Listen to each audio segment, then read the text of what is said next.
Purdy out of the shotgun, drops a couple of steps, going to take a deep shot to Brandon Ayuk. It's deflected. Caught. Cousins, first read taken away. Left side, he throws. Wide open pitch. From being able to make a play on that football. That's where Sutton was so good last year in the red zone. Nix evades the run. Nix the fake. Another fake, and he spins into the end zone. They're going to get a free play. Rodgers is the master at it, and a touchdown by Lazard. Jones on the fake, pressure coming, and he's sacked by Parsons. God, corner. Open man Hudson. The throw, caught. Hudson lost the ball. Looked like a touchdown. Instead, it's a turnover. On the pocket. Cuts away from Chenal, who's trying to get after him for a second time, but the ball is thrown to the end zone, and it's caught!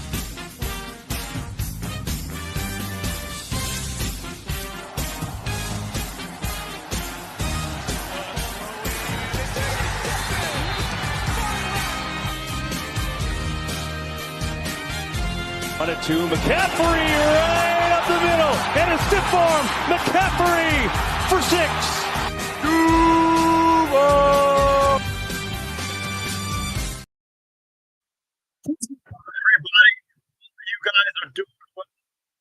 To the first edition of Extra Point for the 2025 NFL season, or how should I say this? First Extra Point of the year for me and James. Ben held it down on week number 2, so he did a great job while I was in Arizona. James was at work. But James, it's been crazy that it's been week 3 or officially of the 2025 NFL season. It just feels like football has just rolled by so freaking fast, man. But I went to Arizona, buddy. I survived the heat. I survived the 110 whatever degree weather it was. I came back a chain gang, man. We're rocking the Arizona State Sun Devils. Got the Cardinals gear as well. I'm officially a Diamondbacks fan too, by the way, but that's neither here nor there. But how are you doing, my friend? And do you like this cool swag that I got up in here? No. Just reminds me of birds that are boring. Man. It's funny, we did a show where you represented all of the NFC West, and you're doing it pretty much again. Yeah, it's all here. All right. Well, I already hate the football games, of course, being a Raider fan. A lot of craziness happened in week 3. We had a lot of fumbles, a lot of block kicks, punt returns, quarterback play that was okay, among other things. I'll get all to it soon. Yep. If you guys like what you guys are watching, go ahead and give us a like, give us a go litter a comments box with comments. And also give us a subscribe and a follow on the MI6 Sports Network channels on Facebook, Twitter, YouTube, Instagram, you name it. But without further ado, I'm going to swing it over to my guy, James Gonzalez, here on my right-hand side, and we'll get the show on the road. Okay, well, week 3 of the NFL football season started off in Buffalo, and this time Miami didn't have to go to frigid Buffalo. It was very comfortable temperatures. Usually Miami has that road game in Buffalo late in the season just to toy with the Dolphins, not being used to that weather. Well, the first 3 quarters, the Dolphins played pretty well. Tua was very accurate. And all of a sudden, the fourth quarter, it just started to unravel for them. The Bills held on 31-21. They just kicked more field goals than them. They made it happen. They're off to a 3-0 start. Meanwhile, the Dolphins go to 0-3. This is the best that they looked, at least the first 3 quarters. But there's still something. There's like a virus there that's been there since training camp pretty much, I feel like, with Miami. And it's you just wonder when McDaniel will get fired and other pieces will leave. You just wonder when that's going to happen. All right. The Sunday action started, and Bengals and the Vikings played. Of course, this was the matchup of the two backup quarterbacks. It was Carson Wentz going for the Vikings, Jake Browning going for Cincinnati, and the Vikings just held court. 48-10 was the win.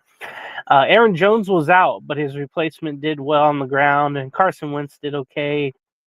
But the main story was Isaiah Rodgers.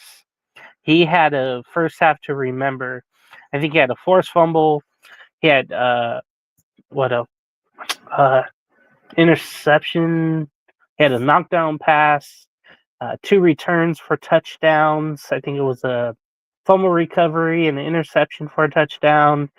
He only allowed 2 yards, on one pass, and that was it. So Isaiah Rodgers basically played a perfect game in that big win over the Bengals. Remember, we didn't really know about the Vikings and how they would do without JJ McCarthy. All right, the Texans went to the Jaguars. Jaguars actually held on to win 17-10, but this is more about the 0-3 now Houston Texans. And I'm hoping they don't turn into the Jaguars of like a few years ago when they had promise after the 22 season and they started to really fall down to where they are now. CJ Stroud's not playing as well. He threw a couple interceptions. There was a fumble. And this is with Nico Collins back too.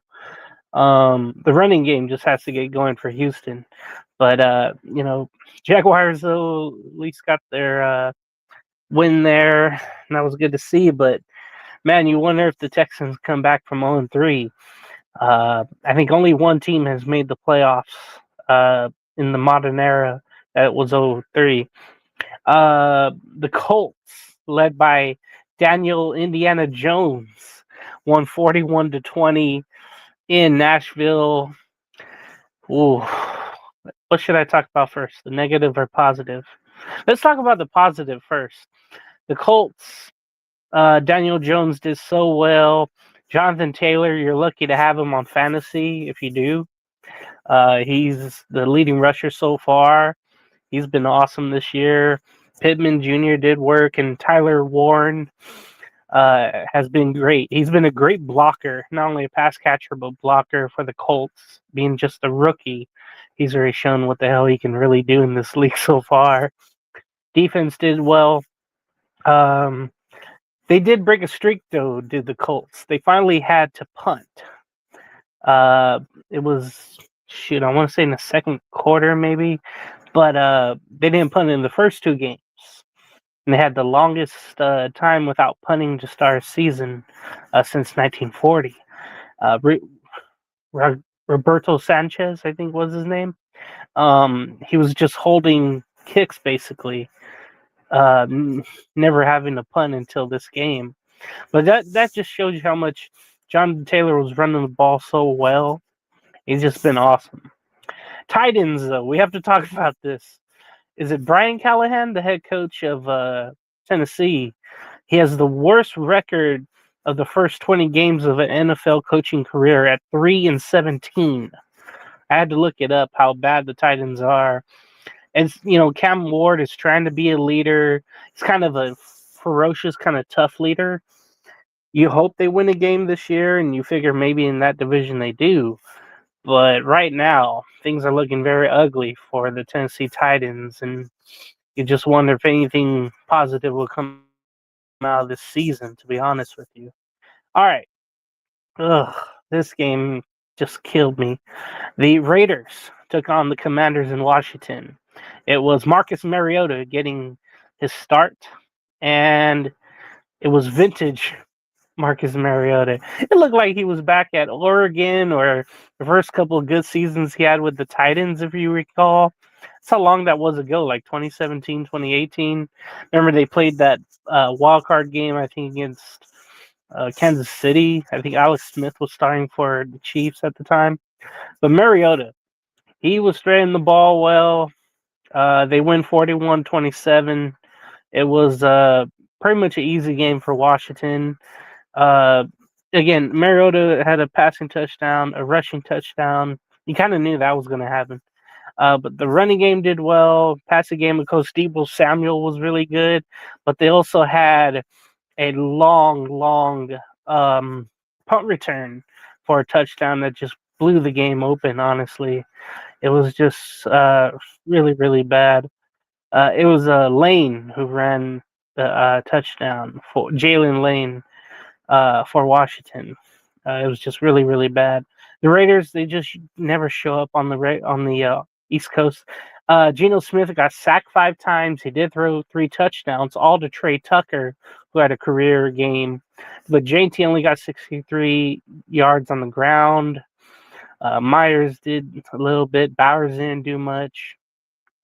It was just your typical Raider game, to be honest with you. It wasn't really good at all. But Washington showing that they could do it on all sides.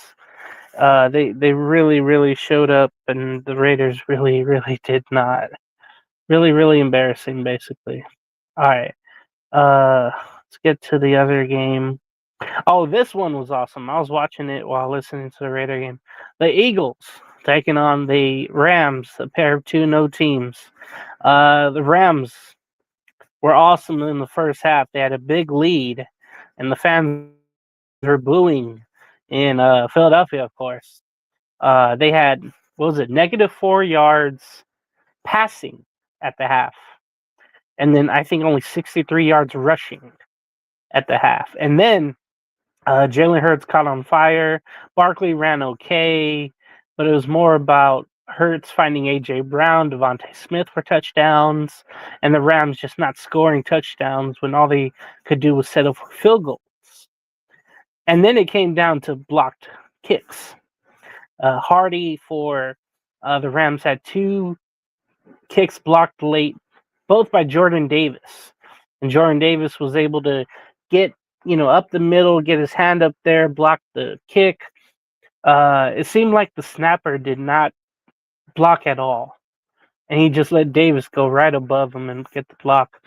Then he ran one for the extra credit touchdown to win the game by 7 there. It was just a really unfortunate loss for the Rams, where you just feel like they had that game. Kyron Williams was running well. Adams and Nacua were catching passes fine, but they just stopped scoring. And with the Eagles, they just have the ability to turn on the switch offensively and defensively. Very disappointing game for the Rams there. Speaking of disappointing, Falcons were shut out by the Panthers 30-0. Stephen Curry's favorite team, Carolina. I don't know what the hell happened, but after a while, Penix Jr. Went to it just wasn't working out for him. He just did not do well. It was more about fumbles. But Carolina, shout out to them for just showing up, the defense especially. They had one great pick on Penix Jr. It was really great. All right, some more of the AM games. The Steelers held on to beat the Patriots 21-14. Patriots had their cool red jerseys on. But there was 3 Aaron Rodgers touchdowns. There was 5 turnovers by the Steelers on the Patriots. Patriots had 5 turnovers. I think 2 were picks, 3 were fumbles. They were real costly fumbles as well. I think 2 were by the goal line. 1 pick was in the end zone. It was just really, really bad. So the Steelers just held on, scoring just enough, but their defense doing the job. A real shocker in Cleveland. Somehow it felt like the Packers lost this game. Browns didn't win it. The Packers won it basically for the Browns. Jordan Love didn't do well. There was a block kick in this game that would have maybe evened things up later on, but the Browns held on a last-second field goal, 13-10. They had brown helmets. They were pretty cool. But that was just a disappointing loss for the Packers. But Isaiah, this is a team, the Browns, that can win games just by their defense if they score just enough. Like, they'll shock people doing that, right? They'll have in-division games where they'll hold the Bengals down somewhat, and we'll see next time if they play Burrow or not. But I wonder against the Steelers. I wonder, maybe not against the Ravens, but maybe against the Steelers and Bengals, if they're able to hold opponents down and maybe come out with a crazy win like they did on Sunday. The Jets and the Buccaneers, the last one for the AM before I send it to you. Buccaneers had their white creamsicle jerseys from 50 years ago. They're celebrating their 50-year anniversary. Those looked awesome. It was a good back-and-forth game. Jets had a blocked field goal. Will McDonald, I believe the fourth, came up the middle, blocked it, got the bounce, got the ball, went all the way. It was like a 60, 70, I forget what it was. Probably a 64-yarder return. It was just crazy to see that. And the Jets took the lead, but then the Buccaneers had enough time. Baker Mayfield was awesome again, just like he did last Monday Night Football. Went down and drove, and there was a second chance for the Bucs to get a game-winning field goal. It was bad news, though, with the Buccaneers. Mike Evans had to leave the game, I believe, with the hamstring. Ibuka, though, was questionable coming in, but he had some catches down the sidelines late to help him get a drive going. And you just got to feel bad for Aaron Glenn and the Jets. It felt like they had that game won. Glenn's doing his dance down the sideline after the block punt by McDonald the fourth. And then just inexperience comes back and haunts him. But that's the, let's just say, AM game, or the first 3-hour games that was. There wasn't really any other stories out there that I can, share with you from the AM games, but there's plenty stories to talk about with the afternoon games that was, and a Sunday night and a Monday night, one to forget and one to remember. All right, so my breakdown of the AM games. Let's start with Thursday Night Football. The Bills and Dolphins game. Look, that was a game that I honestly thought that the Buffalo Bills would manhandle the Miami Dolphins. Like, I thought Miami Tua's looked really bad. The offenses looked really bad. Miami's defense has been really awful. And Buffalo, with their high-powered attack with Josh Allen, that they would just run all over and throw all over the Miami Dolphins. But, credit to the Dolphins. They fought, they competed. Mike McDaniel drew up a lot of really creative offensive plays in that game. And James, I know a lot of people are going to give McDaniels the burden of why they lost and he should be fired and this and that.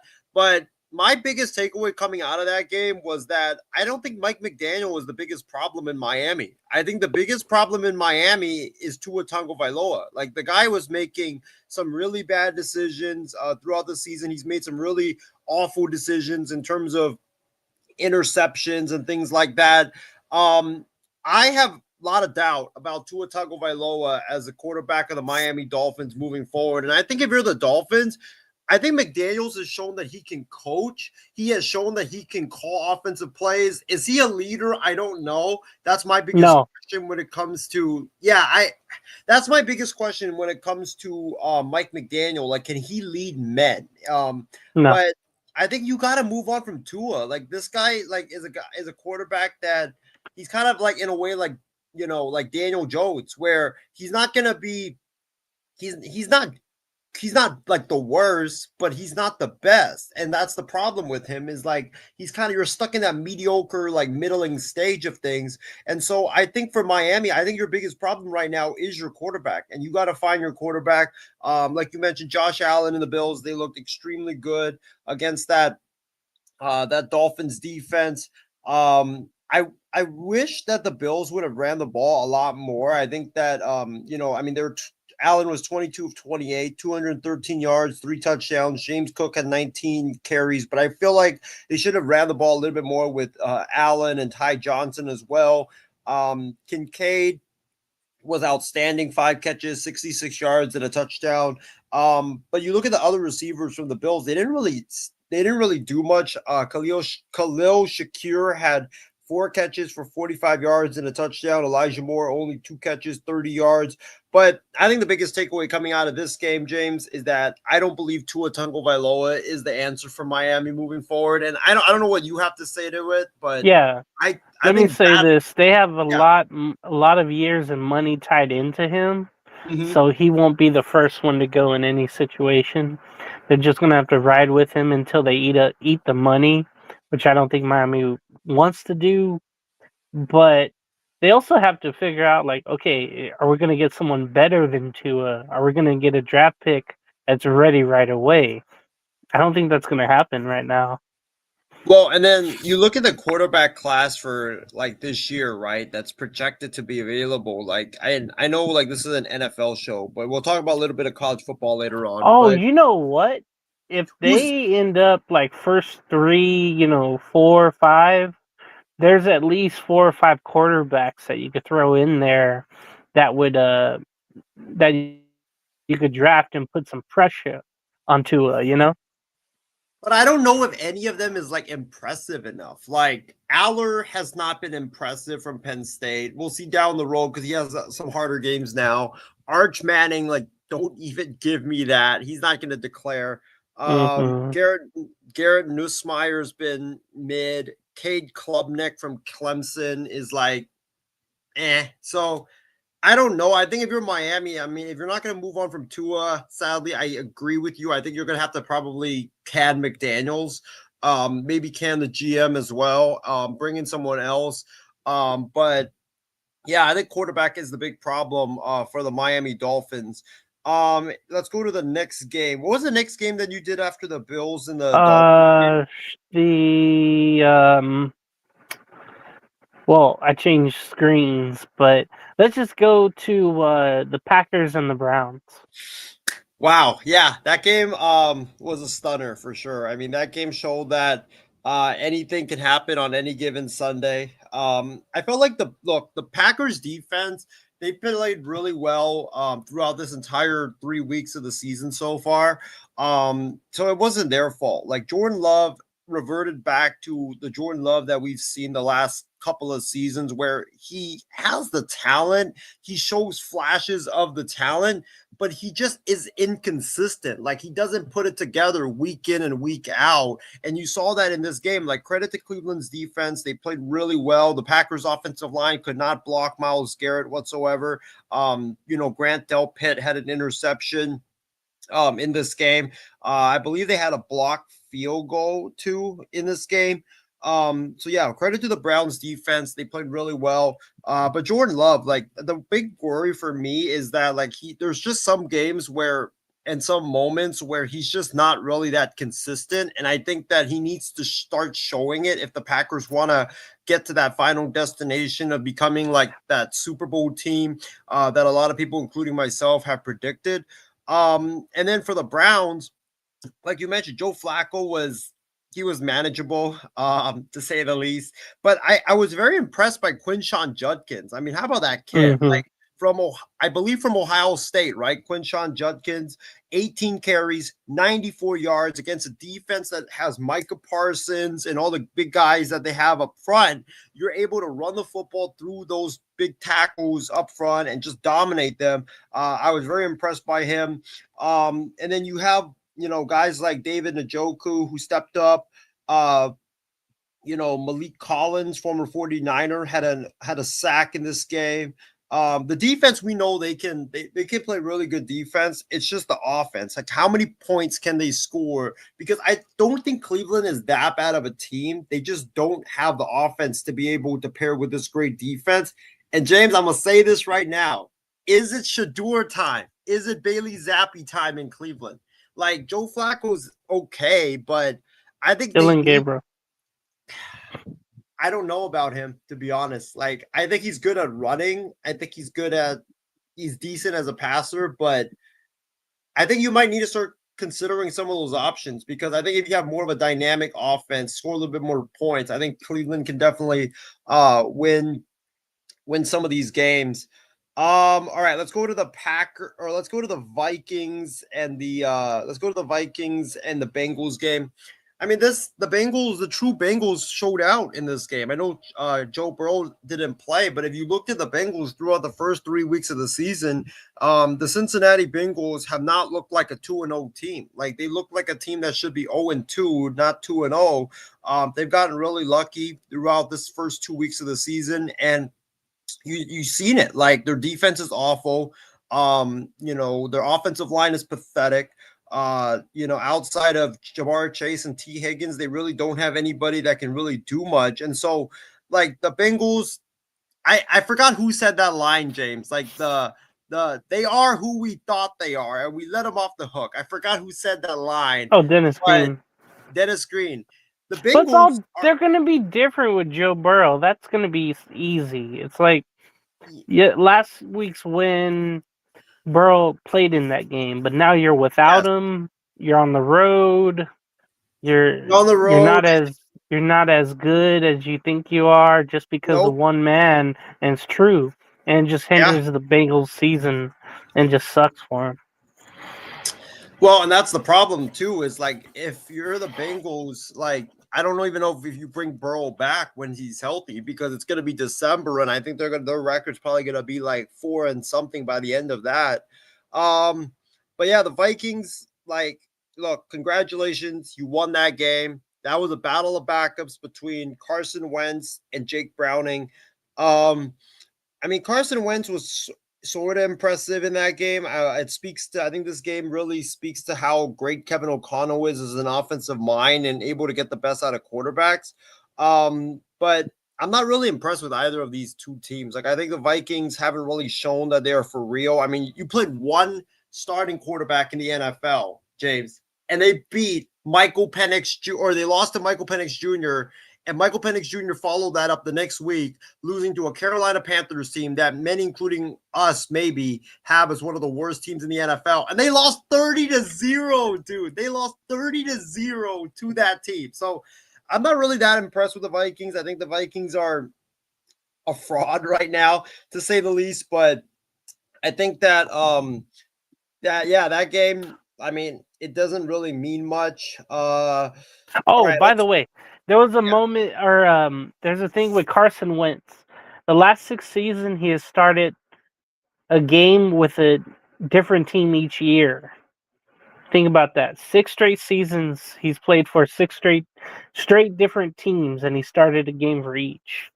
Remember last year, I think he was with Kansas City and then the Rams, and he's been bouncing around that much. And it goes to credit to Kevin O'Connell, though, to just plug in whomever. And he's almost like a quarterback whisperer. Not saying he's going to do what Sam Darnold did last year, but he made Wentz look decent, which is hard to do. Well, and also I'll say this, James. I think it's time to start sounding the alarm bells when it comes to JJ McCarthy. Like, this guy is injury prone. He missed all of last year because of a knee injury. He played like 1 game, I think, and then he got hurt, tore his meniscus. And then this year he plays 2 games, and what was it? Is it a hand injury or something he suffered? Like, I don't know if I can trust JJ McCarthy's longevity moving forward. Like, I think that right now, like, sadly, he's kind of reminds me of Trey Lance, where it's like, he has the promise, but then he always gets hurt. His body just doesn't let him to be able to get on the field and play football. And then when he does it's only his second year though. Yeah, I know, but for rookie year. Do you consider it his rookie year? He never played an actual NFL game. It's almost like Blake Griffin. Yeah, and that's what I'm worried about with him. All right, let's go to Texans and Jags. Ugh. Oh my gosh. James, I'm gonna say it. How about them Jaguars, man? The Jaguars look like a different team, dude. Their defense is different from last year. Their defense has been atrocious the last couple of years. It looks like they got it fixed. They're riding with the Let me give you a right stat now. for their defense real quick. Go ahead. They have 9 turnovers in 3 games. They had 9 turnovers all last season. Forced turnovers, right? What? Is it forced? Like they forced 9 turnovers? Yeah. Okay. Love that, Jeff. But yeah, the Jaguars defense, I've been very impressed by them.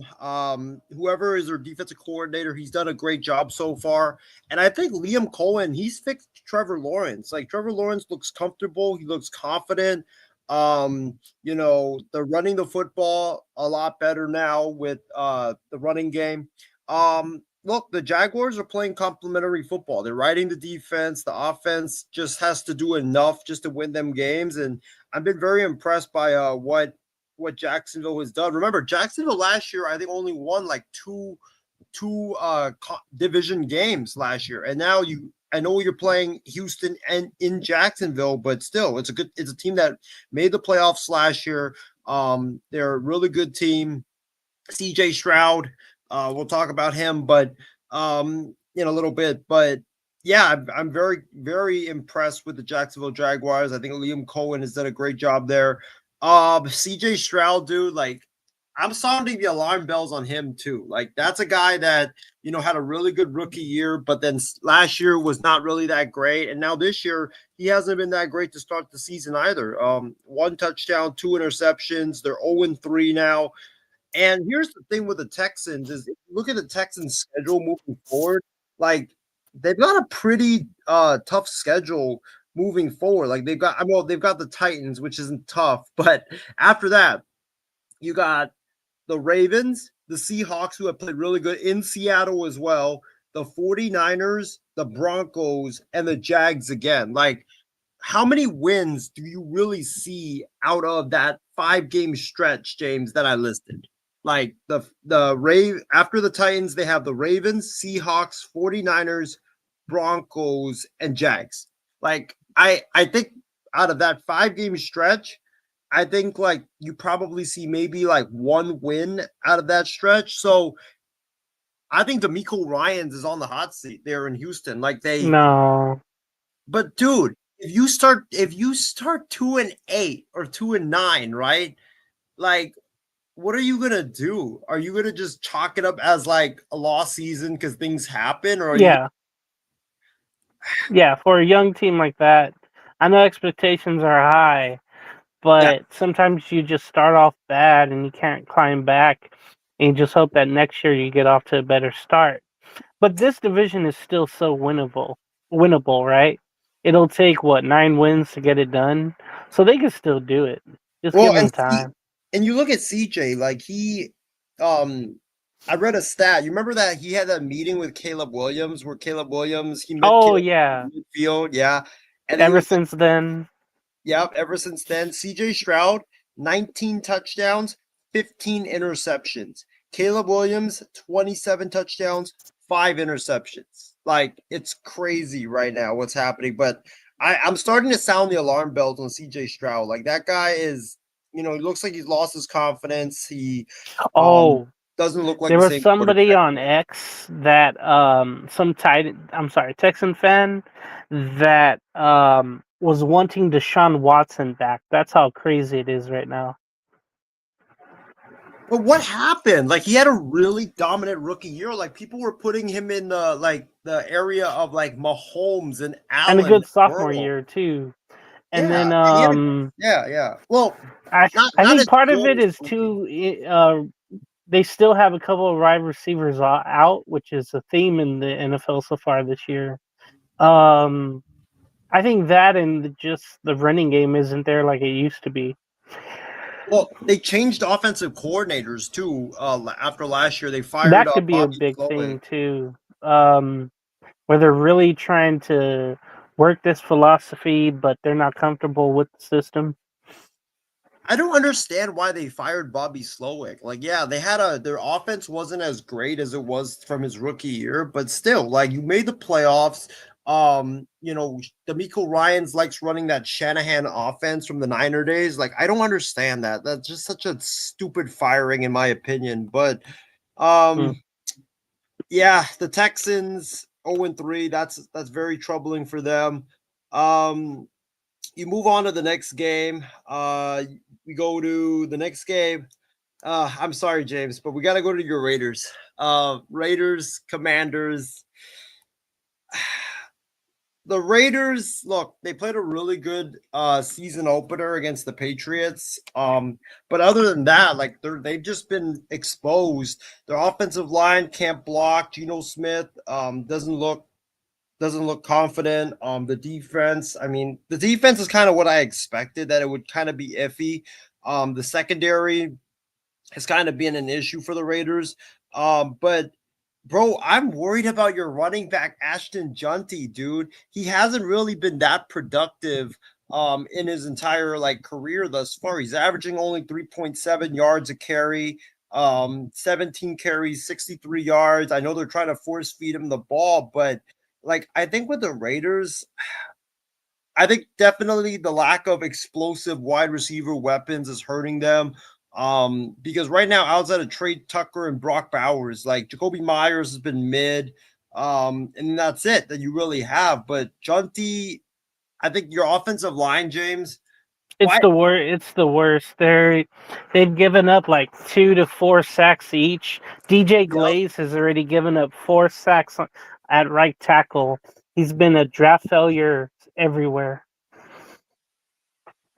And then, you're giving up a lot of sacks, and then Geno doesn't really have a lot of time, so he's got to run around in the pocket and throw the football.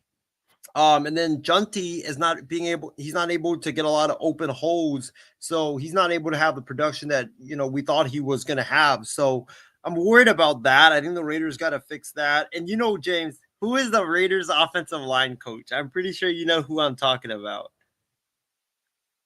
Offensive line coach.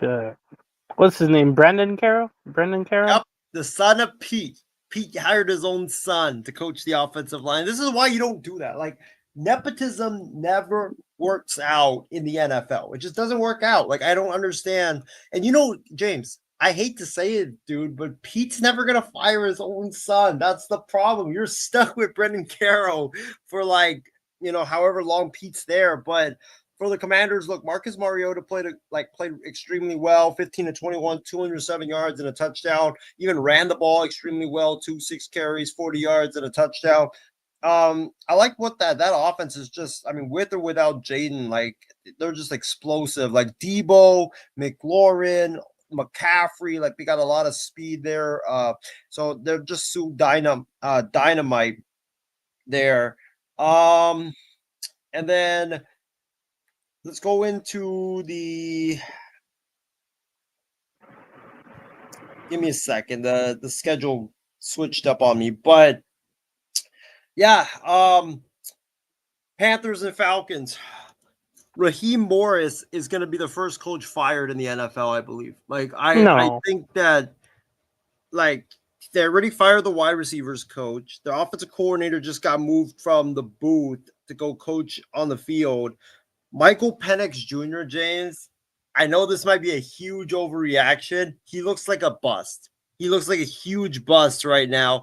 He overthrows guys. He doesn't put the right amount of touch on the ball. And I don't know, man. Like the defense, which was Raheem Morris' specialty, they're giving up like 25 to 30 points a game. And like you can't do that. And against a Panthers team, like Bryce Young was 16 to 24 for just 121 yards in this game.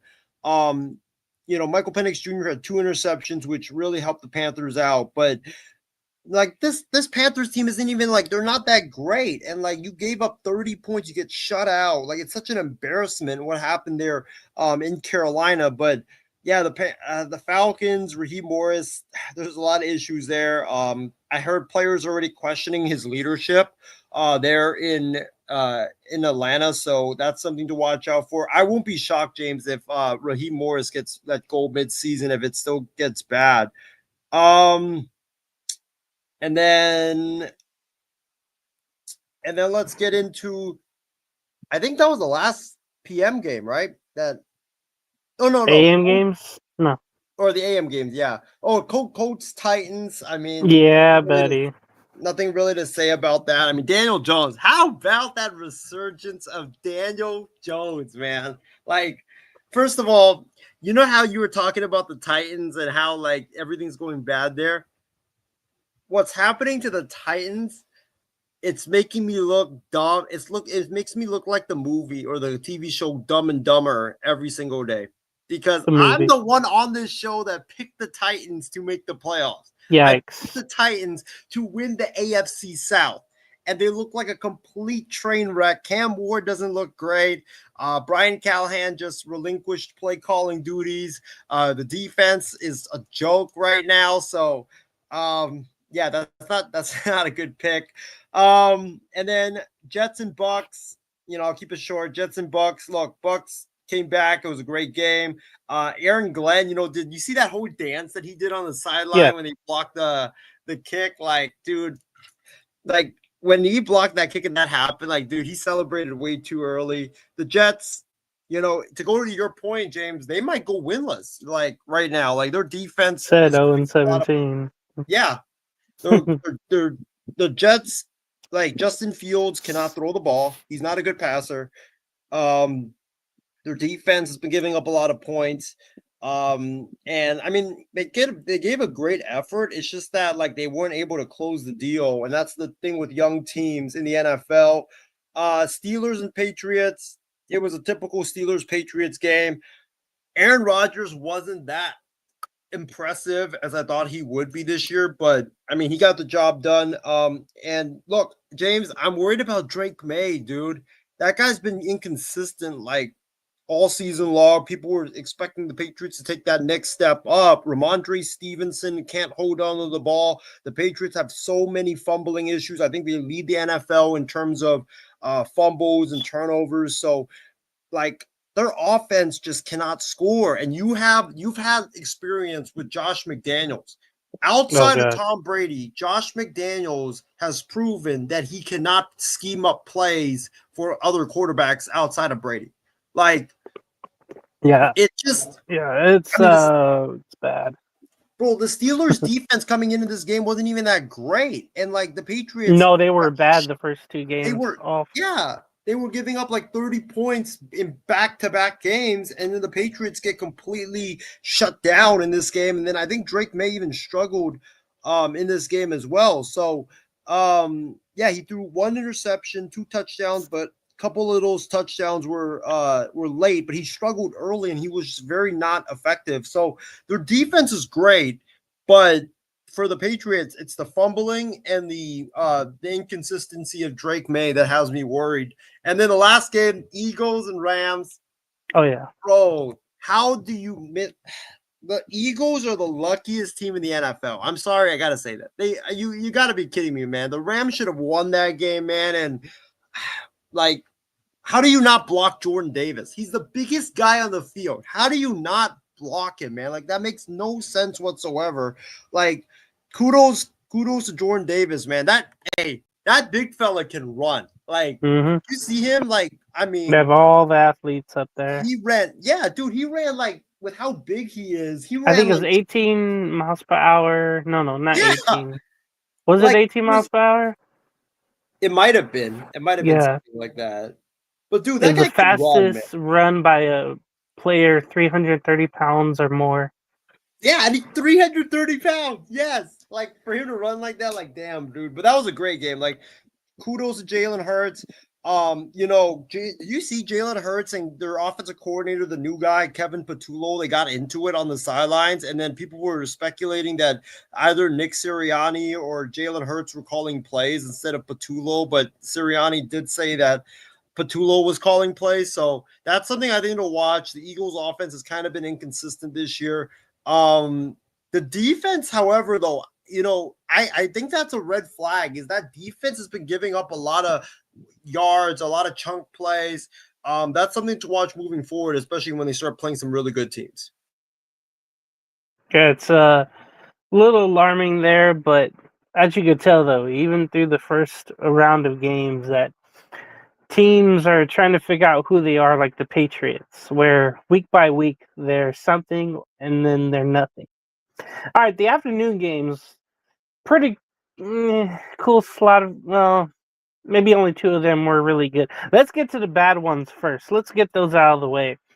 The Seahawks just destroyed the New Orleans Saints. New Orleans on their way to maybe 0-17 themselves. They're 0-3. Seattle won this by land and by sea and by return. It was really, really a great effort. They had a 95-yard punt return by one of the rookies, and that was their main highlight. Darnold did well. He almost threw for 300 yards, I want to say. It was kind of good. Cowboys. Kind of need Micah Parsons right now. They lost to the Bears 31-14. This was the first game Caleb Williams was not sacked in. He threw for 4 touchdowns. He had all day, it seemed like.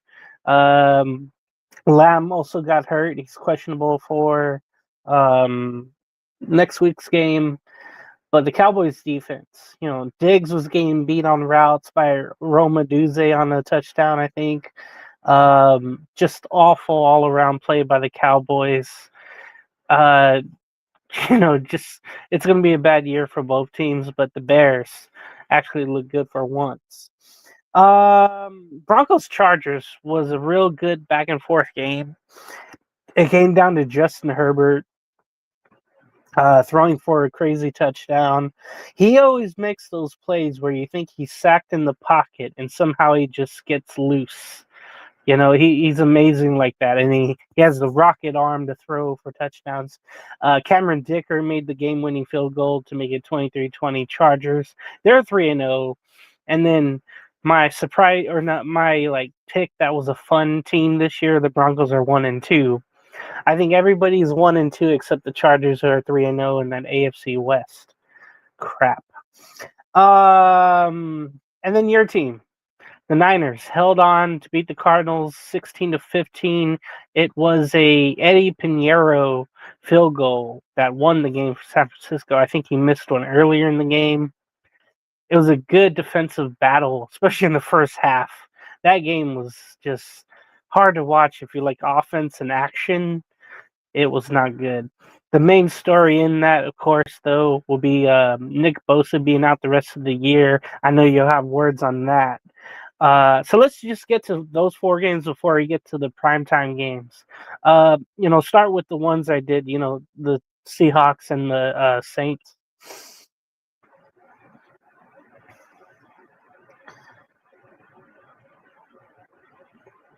Sorry, I was muted.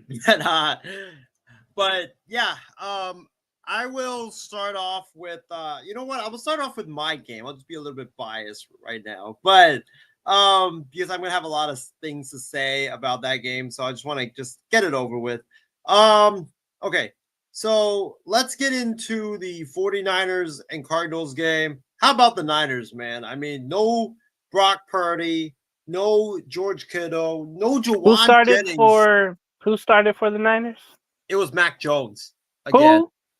Mac Jones, baby. Who? Mac Jones.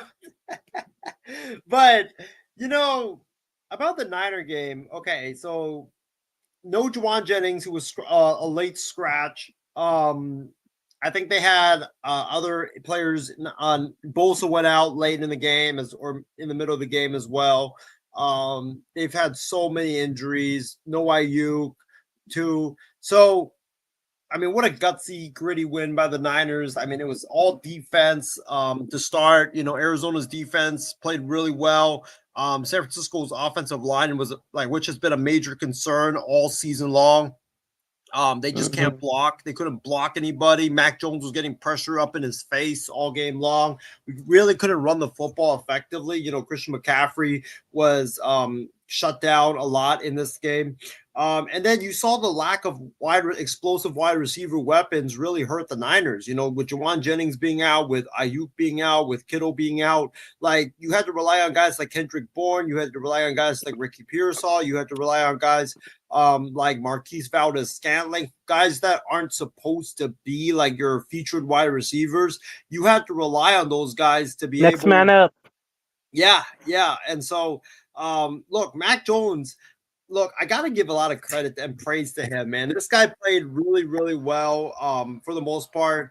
He led the Niners down the field, game-winning drive. James, I for sure thought that, like you said, back and forth, defense played well. But when Mac Jones got sacked, or when he was about to get sacked in the end zone, he runs it forward, gets 7-10 yards, but it gets all wiped away because there's holding in the end zone. Yeah. And you saw that, right? So there was a safety. I saw the game when it was 15-13, and then Arizona had the ball. They got the ball with about I believe 2 minutes to go, or 2:50 left in the game. I kept telling myself, we cannot lose on a freaking safety. We just cannot lose on a freaking safety. And sure enough, Arizona, all they needed was a first down. They get a first down, game is over. And I got to give massive props to Upton Stout, our rookie, because that guy saved the game and potentially might have saved the season for the Niners, because he literally, for Arizona, it's third down and I believe 7. Arizona elects to throw the football with the Niners having one timeout and the 2-minute warning. They throw the football down the field. I think it was Greg Dortch or one of their wide receivers. He has the ball right in his hand, and as he's going to the turf, Upton Stout somehow, some way manages to rip the ball out from the wide receiver's hands. That should have been a for sure catch and a first down and game over. But with Upton Stout, ability to wrestle that ball away as he's going down to the turf, credit to him, because then the Niners got the ball. And Arizona had to punt. And then that's when, Kyle Shanahan, I think, called one of the best drives that he's called all season long. And in that last drive, quick pass to Kendrick Bourne.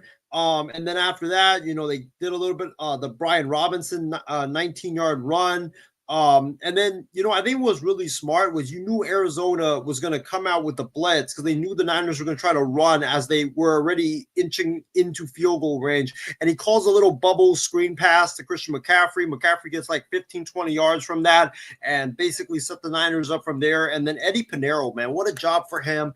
If it was Jake Moody, he would have missed that field goal, James. He would have missed that field goal. So how about the Niners finally have a competent kicker? And I'm so excited we have a competent kicker, for now.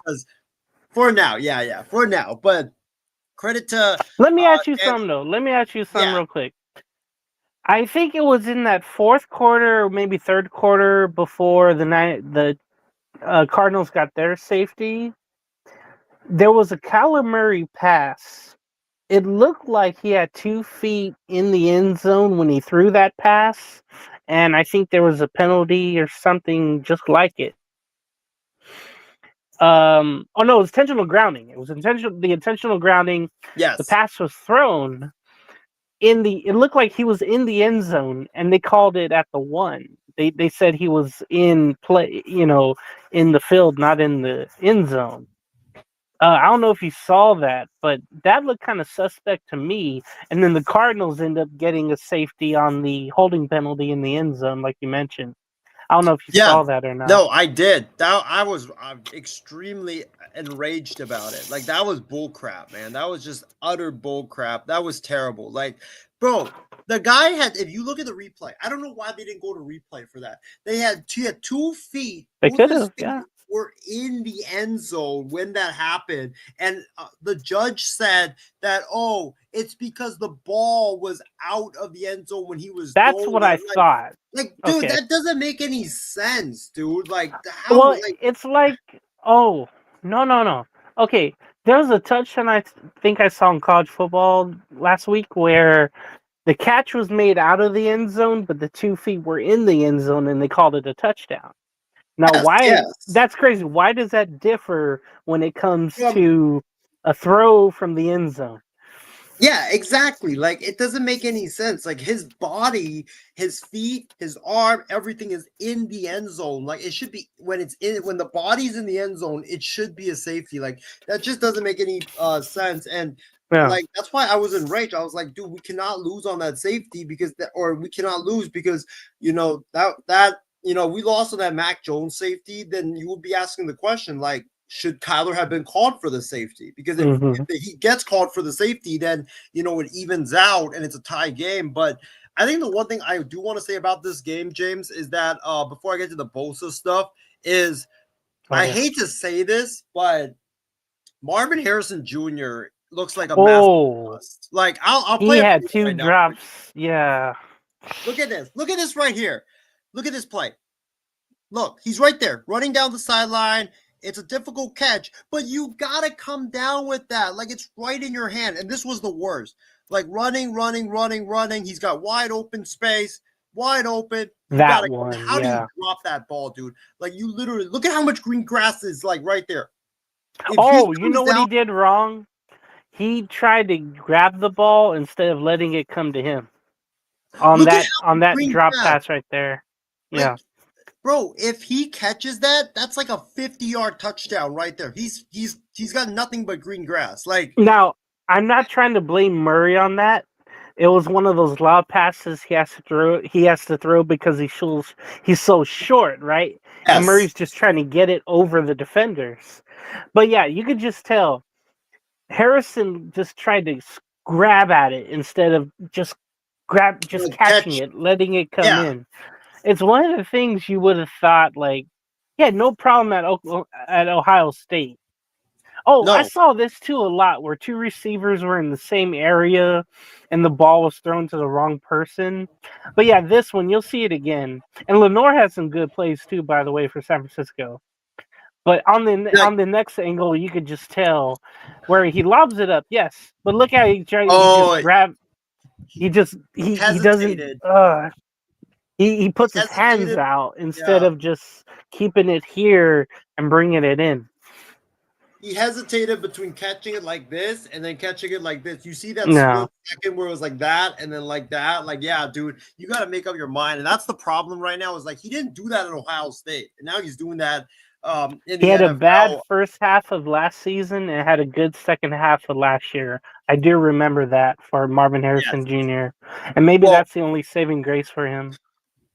Well, and that's the thing. If he makes that catch, dude, the Cardinals are sitting here like winners right now. So that was brutal for him. But yeah, I think it might be time to worry about him as well.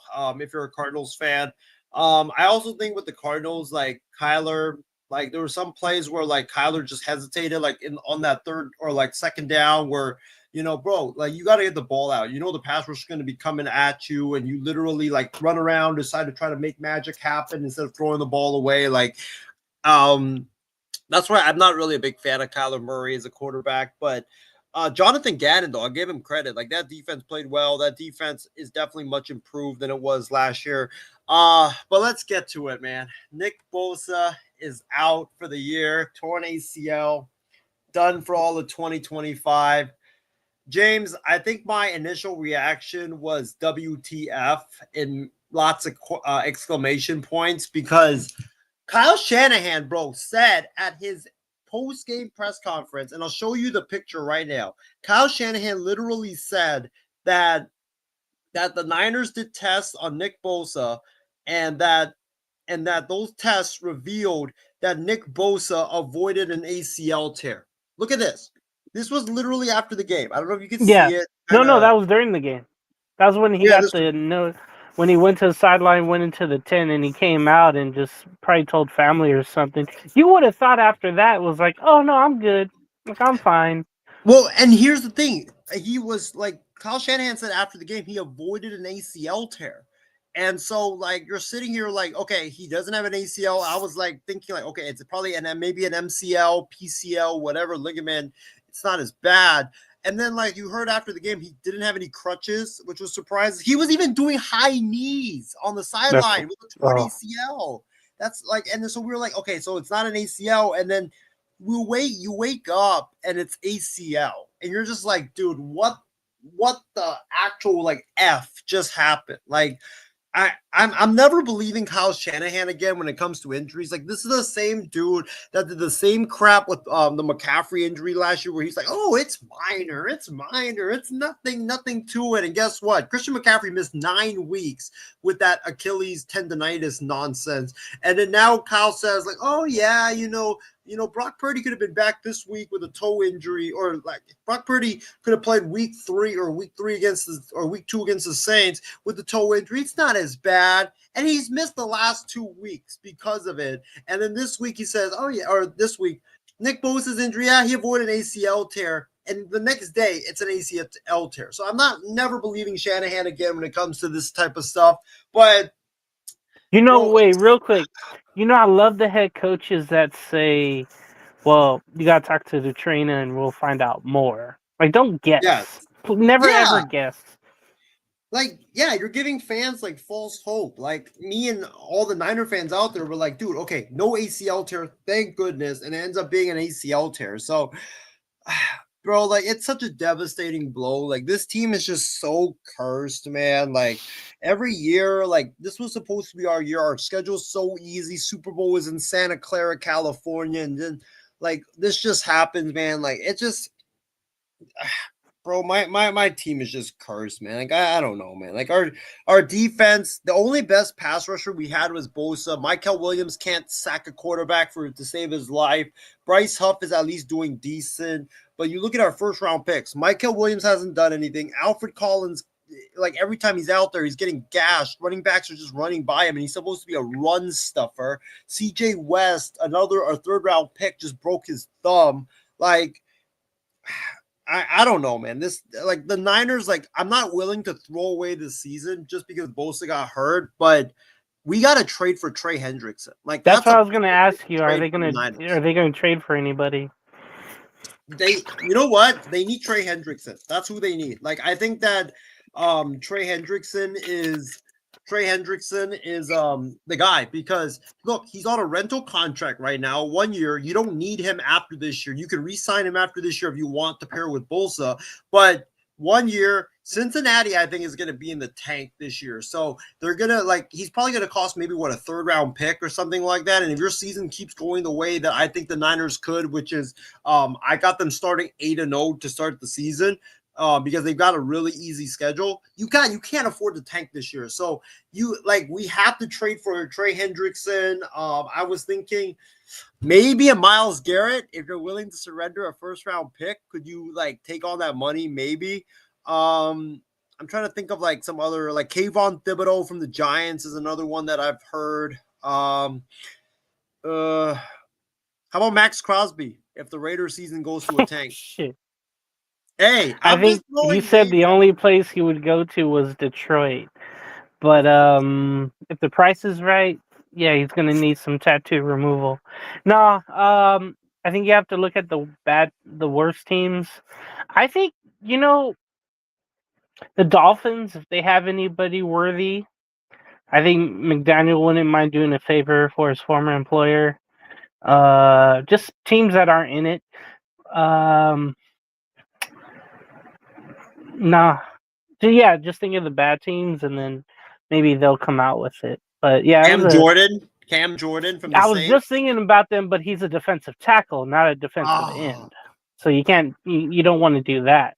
You want to get a strict Well, I'll tell you what. You drafted all those rookies defensively. Yes, it's time for one of them to step up now. What about Javon Walker?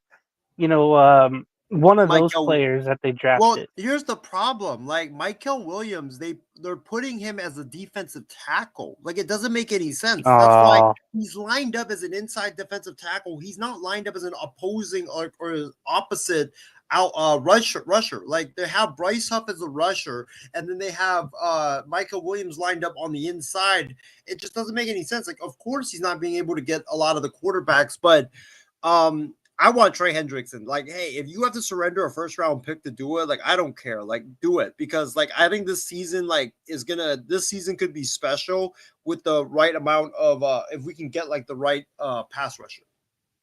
yeah, we'll find out. Yeah, so 49ers get the win, but it feels like a loss. What about the other games? Yeah, the other games, Broncos and Chargers, that was a hell of a game. I watched that with the Niners and the Cardinals game in the desert. By the way, the people in Arizona, like, they weren't really giving me crap, even though I had my Niners jersey on. I was watching it in the Phoenix airport. Phoenix, the Cardinal fans didn't come out, I guess. But yeah, the Broncos game. Look, the Broncos, kind of been a little bit disappointed with the Broncos just because, like, Yes. I thought they would start a lot better than they have been. Like Bo Nix, James, he hasn't really looked that great with the Broncos. He's looked okay, but he hasn't been that great. He had 153 yards, 1 touchdown. Yeah, go ahead. He's had his annual beef with Sean Payton on the sideline. Remember last week in Indy? Yes. Oh, yes. You know, the thing is, like, dude, Russ, you remember when Russ was beefing with Sean Payton, and then like Sean Payton would never let Russ say anything. So like, I don't know, but we're not gonna go there. But I think with Bo Nix, like, I don't know, man. Because he started bad last year too, but then he came on strong at the end. So are we gonna say maybe he's a second half like quarterback? Maybe is he? Because he has a tendency to not start strong, so maybe that's why. But Chargers look like a different team. Like anybody out there that says that the Chargers, they're the same Chargers. No, they're not. Okay, they're a different Chargers team. This team actually knows how to close games and win games. So all these people that said, the Chargers are the same. No, they're not, bro. They're a different team, and I think that like Jim Harbaugh has this team in a very special direction. I hope by the not. way, shout out Justin Herbert. 28 of 47, 300 yards, 1 touchdown, 1 pick, but he led them on that game-winning drive late to win the game. It sucks though that we got to mention this, that Najee Harris is now out for the year, torn Achilles. Dude, it's just been a crazy run for him with the Chargers. Remember, it started with the eye injury, and then it took us so long to even practice and get in rhythm with the team. Yeah, it's just bad. Reminder, I forgot to mention James Conner had the foot injury, and he'll be out the rest of the year. It was similar ways with the way Harris and Conner got hurt Sunday. Yeah, no, that was awful. Like I was watching it and I saw it. Like, dude, he got his ankle got bent to the right where it's not supposed to. So, yeah, Najee Harris out for the year. That sucks for the Chargers. But hey, Omari and Hampton, he's been a very nice surprise for them. Lucky they have him. Yep. But yeah, and then look, Seahawks and the Saints, New Orleans. Look, Kellen Moore, I like the fight that the Saints have shown. I think that Spencer Rattler, I think Moore's done a decent job, but I do want to see Tyler Show, see what he could do there in New Orleans. But James, I never apologize, right? I never apologize, but I think I might have been wrong on Sam Darnold. For what? I said before the season, one of my predictions was that Sam Darnold was going to be benched after the 4th week of the season and Drew Lock would take over. Because you wanted to see Drew Lock. That's the only reason why. Yeah, because I was waiting until week 6 or 7. Sam Darnold, and we're both wrong for now. In training. Yeah, we are. Like Sam Darnold is making me eat a lot of crow right now, and he's played well. I like the offense that the Seahawks are running right now. It's like that This Shanahan was the first Niners. game Saints did not compete in. Yes. But, Sam Darnold, 218 yards, passing 2 TDs, 0 interceptions. He looked really good in that game. So I'm eating a lot of crow about that. And then I'm trying to go to There's the still other. plenty of time left, though. Plenty of time Yeah, left. there is Cowboys plenty and the of time. Bears. That Oh God. What can you say about the Cowboys? Jerry Jones should not have traded Micah Parsons. I mean, who did I think Jerry legit is the only person that is out there in this world that's like realizing like, oh gee, like my defense sucks. Yeah, because you shouldn't have traded Micah Parsons. He was the guy that was single-handedly keeping your defense from being a total crap show. Ooh. And now your defense is a crap show. So like I think Man. that was such a stupid trade by the Cowboys. But bro, like the Cowboys, I mean, the Bears, they just can't stop anybody. You saw that in the Eagles game. You saw that in the last game. They just cannot stop anybody. And you know why they can't stop anybody? Because Micah Parsons is not there. So Man, I was just thinking how much he would have either been double teamed or he would have got through and got Caleb Williams, or give like Overshawn a chance or someone else a chance to get at Caleb Williams. It's a missing piece that they'll miss forever. And Ben Johnson, like his offensive like creativity came out in that game. I mean, Yeah. Did you see some of those flea flickers that they were doing? Yeah. Like, it was crazy. That was fun. Sunday night game. Ooh. Wow. The Chiefs are actually human. That first half was maybe one of the worst halves ever on Sunday Night Football, or ever in total. And this is without like weather. It kind of reminded me of another Russell Wilson game. Remember the first year of Amazon Thursday Night Football? It was the Colts at the Broncos, and that whole game was just crap. The first half was kind of like that for the Chiefs and the Giants. We saw Andy Reid get in, Kelsey's face. He was very, very ticked off, and Jones was again. The offense couldn't get anything going, both of them. And then finally, second half, the Chiefs started to go off, and Mahomes was doing his thing. But I think it's more about the Chiefs, missing Worthy and Rice for now, the receivers. They'll be the same when they come back, you would think.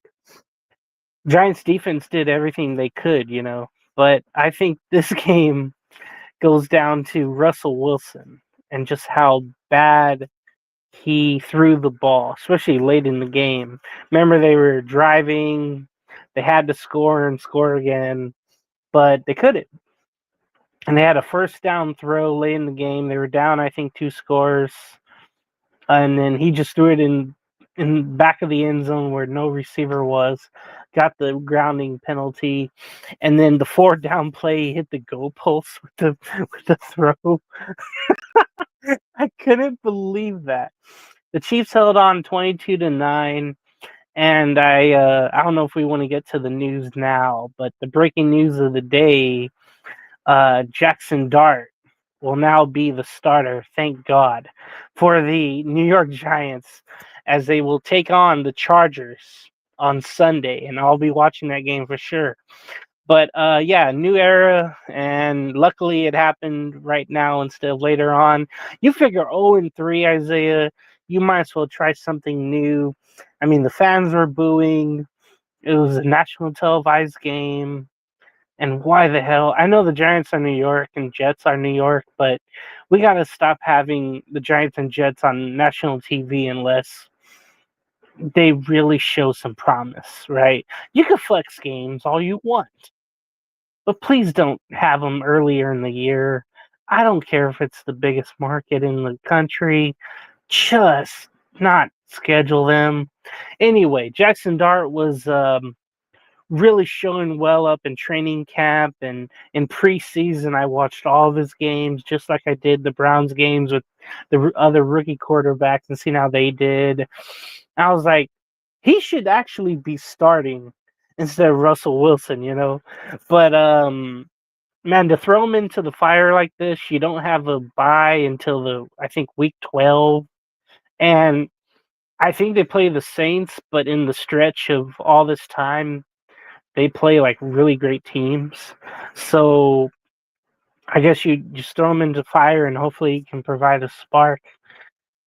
But man, I really hope Russell Wilson retires after this.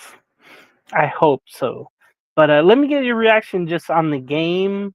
Man, the Chiefs being human, and then Jackson Dart being named the starting quarterback of the New York Giants. Finally, Russell Wilson being benched after 3 games. James, here's the thing I'll say. I was flying home back from Phoenix when this game was on. So I was on my quote unquote private jet and just drinking some cranberry martinis and stuff like that. I wasn't even watching this game, to be honest, and I'm kind of glad I didn't because it was absolutely atrocious.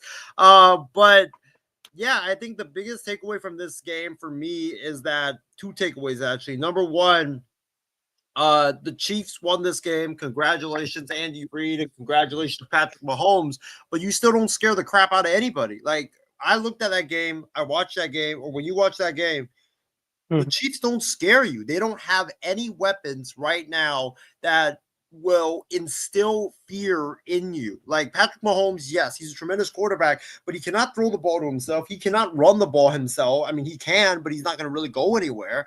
But outside of that, Tyquan Thornton, Travis Kelce looks washed up. Tyquan Thornton, you look at the other weapons, Juju Smith-Schuster, they either look washed up or they just don't like scare you. So that's why the Chiefs offense, I feel like, is having so many issues right now because they don't have any playmakers right now on the offensive side of the ball. I think the defense, we don't really know how they are because they really haven't played anybody. I'm sorry, but the Giants, they suck. The Giants also don't really have a lot of playmakers that scare you. So, I think for the Giants, it was time for a change. It was time to give Jackson Dart a shot.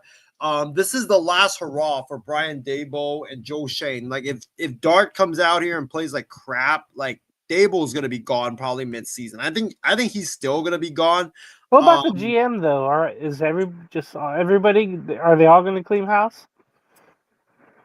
I think you have to, because I think that they view Daboll and Schoen as like a package deal. So I think, if you get rid of one of them, I think you have to clean house. I think if you're the Giants, like you got to bring in, I feel like a quarterback a guy that can develop quarterbacks. Like, that's why, James, I'll tell you, if I'm the Giants, I would get rid of Daboll and I would bring in John Gruden. Like, that might be crazy talk, but John Gruden, like, look what he did with Bill Derek Belichick.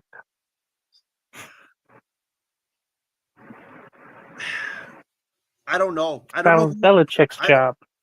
I don't know who Bill would have though as his offensive coordinator. Like, I think that Jackson Dart would be good to to build, but I don't know, man. Like, I think that you have to get someone to develop him right now. But I think this is Daboll and Schoen are probably out the door pretty soon, but yeah, it's exciting that Dart's going to play. We'll see how he does. Hopefully they let him use his legs and use his strong arm. So that's exciting. When's the next Giants game? Who do they play next?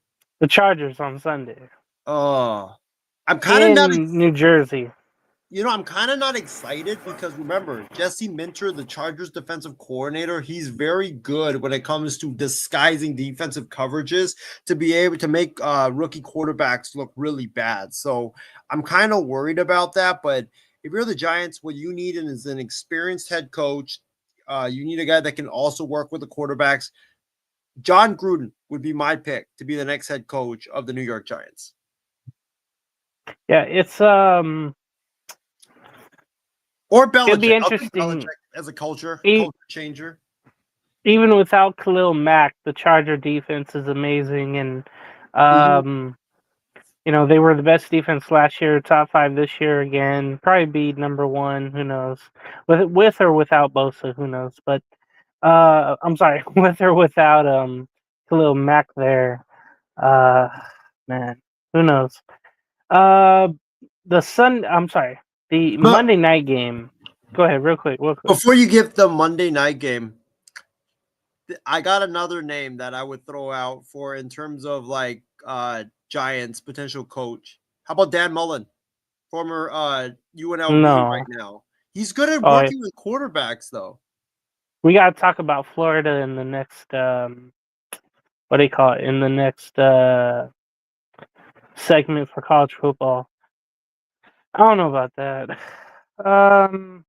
Okay, what were you saying? Monday night game. It was the Ravens and Lions. I was hoping for a good game, and it happened. The was a good back and forth game. I was watching the Manning cast of it too, so I was learning a lot always. But good back and forth game. But the Lions defense really came up clutch. They sacked Lamar Jackson 7 times. That was a real shocker. And then the defense for Baltimore, yes, they were missing, I think, 4 starters. That's Kyle Van Noy, a couple in the secondary, so that was bad. But the duo of Montgomery and Gibbs are rushing. They both scored two touchdowns each. Jared Goff didn't have to do much. 3 for a touchdown, 202 yards. St. Brown had a touchdown as well. Excuse me. But this was more about Lamar Jackson just really not having the time that he needs, and he's holding on the ball for too long. And even though he did throw for 3 touchdowns, he needed more in this game because of who he was playing. And I guess even though Derrick Henry threw for a touchdown, we have to talk about it. This is his 3rd fumble, 1 in each so far this season, 1 in each game. And if you remember the first Sunday night game, it was a big fumble that he had in Buffalo that sprung the Bills to win that game. And this time it was Hutchinson from behind that just punched it out. And it was great to see that. Henry never saw him. And Henry, of course, was just pissed off on the sideline. He's like, how could this have happened? How was he behind me? It ended up, I think it was Gibbs or Montgomery scoring a touchdown to really seal the game for the Lions. But Andrews had 2 touchdowns receiving, Bateman with 1. But it was more about the mistakes that the Ravens had. What do you think, Isaiah? My thoughts on it, number one, is that this was this game right here showed why Lamar Jackson would never win a Super Bowl, because what I've been saying, this guy can't throw. Like, you cannot trust him on a consistent basis, despite the fact that he leads the NFL in passer rating or whatever. Like, those numbers are so misleading. Like, big moments, big games, Lamar Jackson will fail you time and time again with his arm. And the thing with Lamar is that play, that 2-point conversion play, James, after the Lions scored that first touchdown, that right there showed why Lamar Jackson is a piss poor passer. He has that wide open receiver, left corner of the end zone, and he completely overshoots him to the left side, and he completely misses him. That would have been a 2-point conversion that would have made it 38-32 or something. No, 38-32. And I think, like, why are you, if you're Harbaugh, why are you going for 2 there? Like, that doesn't make any sense. Like, kick the extra point. If you end up getting it, the onside kick, then you have an easier chance, because, if you get the onside kick, like, yeah, you'll be able to win it with an extra point, but if you don't get it, you still have to go for 2. Like, why are you making it harder on yourself? But this game right here showed why Lamar Jackson will never win a Super Bowl. He just cannot be a great passer, and you need to be able to be a great passer to win in the NFL. Derrick Henry and those fumbles, it's extremely troublesome. I have him on my fantasy team, James, and I lost because of those fumbles that he had. Yeah. And, for the Ravens defense, like, I'm also worried about them, because the Baltimore Ravens defense, they've given up a lot of yards and a lot of points throughout this first 3 weeks of the season. Against Buffalo, they did very well in the beginning of the game. and then they ended up giving up. They let Josh Allen and the Bills come all the way back. You can say like, oh, that's because Josh Allen and the Bills are so great, but Josh Allen, in the final fourth quarter, they gave up 22 points against Buffalo. They gave up, I believe, all those 22 points came in the final 3 minutes of that game. So I'm worried about the Ravens defense. I'm also worried about the Henry fumbles, because Henry is not like when he was with Tennessee and early on in his career with Baltimore last year, he never fumbled the ball. So one fumble is like a crazy sight, but now he's, this is like what, he had 2 in this game? Was it 2 or 3? I only know of that one. No, he only had 1. He has 1 a game. No. But this game, I think he had 2 because he had 1 earlier in the game. I can't remember. All I remember is 1. But yeah, those fumbles, like, they got to get it fixed, because like you can't have that from your star running back. But I think for the Ravens, like, it's just this game just encapsulates why they haven't really gotten over the hump. It's like you can't rely on Lamar to throw the ball in big moments. And then for the Lions, look, this was like their offense. You didn't really see a lot of creativity in this game, but you saw like what the Lions did well, which was get behind that offensive line and run the football down your throat. So, and then the Lions defense, I'm kind of concerned about them because they have given up a lot of points, but shout out to Jared Goff, shout out to Dan Campbell going for it on that 4th down call from midfield and having the absolute balls to go and throw the football in that situation. Yeah. When you're up by, I believe you're up by a touchdown, because if you don't get that, Baltimore just needs 50 plus yards to get to get a touchdown. So, let me mention that I think they had another 4th down situation and a creative play call where they had their 2 running backs in the back, I think. Yes. And they had a handoff, and then it was a option pitch to the other running back for the touchdown. That is when they got up ahead, and just more of their creativity. Even though without Ben Johnson, they still have the ideas and they still have the people to get it done. They're just doing it a little differently this year, it feels like.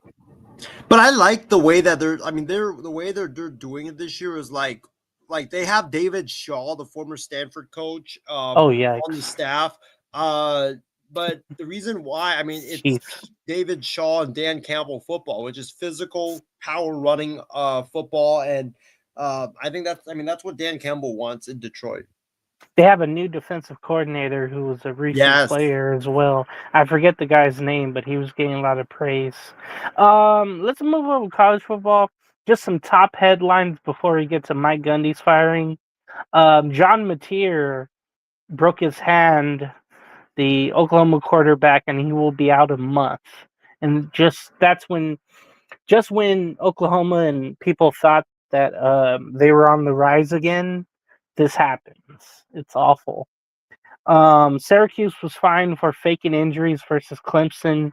They won that game surprisingly, but it's that new rule now that they're looking into to stop the no-huddle drives of the fake injuries. And then former Auburn and Bengals running back Rudy Johnson died today at 45. I remember his time with the Bengals. I'm thinking he played somewhere else too. It was just a name from the past that I remember. He played 1 year with the Lions as well. So, that was the other team. Let's get quickly. Mike Gundy was fired, and he had a 1-2 start. He was the second longest tenured FBS head coach in college. It was his 21st season with the Cowboys there. Tuesday morning, he was fired. But when you lose to Tulsa and you've already had 3 or 4 years of like nothing, it's a reset. It feels like for Oklahoma State. It really does. He's 58 years old. You'll just wonder if he'll get another chance somewhere else and how fast. Maybe next season. Who knows? But man, they have Baylor coming up. It's never hard, never easy, I should say. They had a 3-9 start last year, or 3-9 finish last year. Um, first start in 2005. They had a bad loss 3 weeks ago against the Oregon Ducks. It was 63-9, or not 69-3. I forgot all about that on September 6th. And he dropped his 11 out of last 12 games, and that's just something that you really can't come back from. He's had a great career. All those years of being great or solid, and nothing really, again, like I mentioned, the last 4 years. It was just time, it felt like, Isaiah, with Mike Gundy. So what do you think about that before we get to some of the scores? Yeah, I mean, I agree with you. It was just time. I thought this was coming after they lost to Tulsa, and they lost to Oregon. I mean, I could have seen this coming before the year, to be honest, because if he didn't accept that restructured contract last year, he would have been fired before that. So I think it was just time. I mean, he's a great coach, with all-time winningest coach in that program. He's gonna get a statue there one day. He even played there, I believe, as a quarterback back in the 80s. So yeah, as it sucks. It's an end of an era. All these like great coaches that I used to grow up with that, watch college football, like Mike Gundy, Oklahoma State, Gary Patterson, TCU, Mike Leach, Dabo Sweeney, Bob Stoops, like Nick Saban, like, it's just a different world now in college football, and everything's changing. Like Saban's retired. Oh, let me go through the list. Like Gundy, Saban, Urban Meyer, who got his he was honored at Utah on Saturday, by the way, and damn, who did? Oh yeah, Texas Tech beat Utah in that one. But Mac Brown, Bob Stoops, Jimbo Fisher, Steve Spurrier, Harbaugh's with the Chargers, and Dabo Sweeney is just lost with that NIL players. Well, and that's another thing with Gundy, is that he didn't adapt to NIL. He didn't like to pay players, and he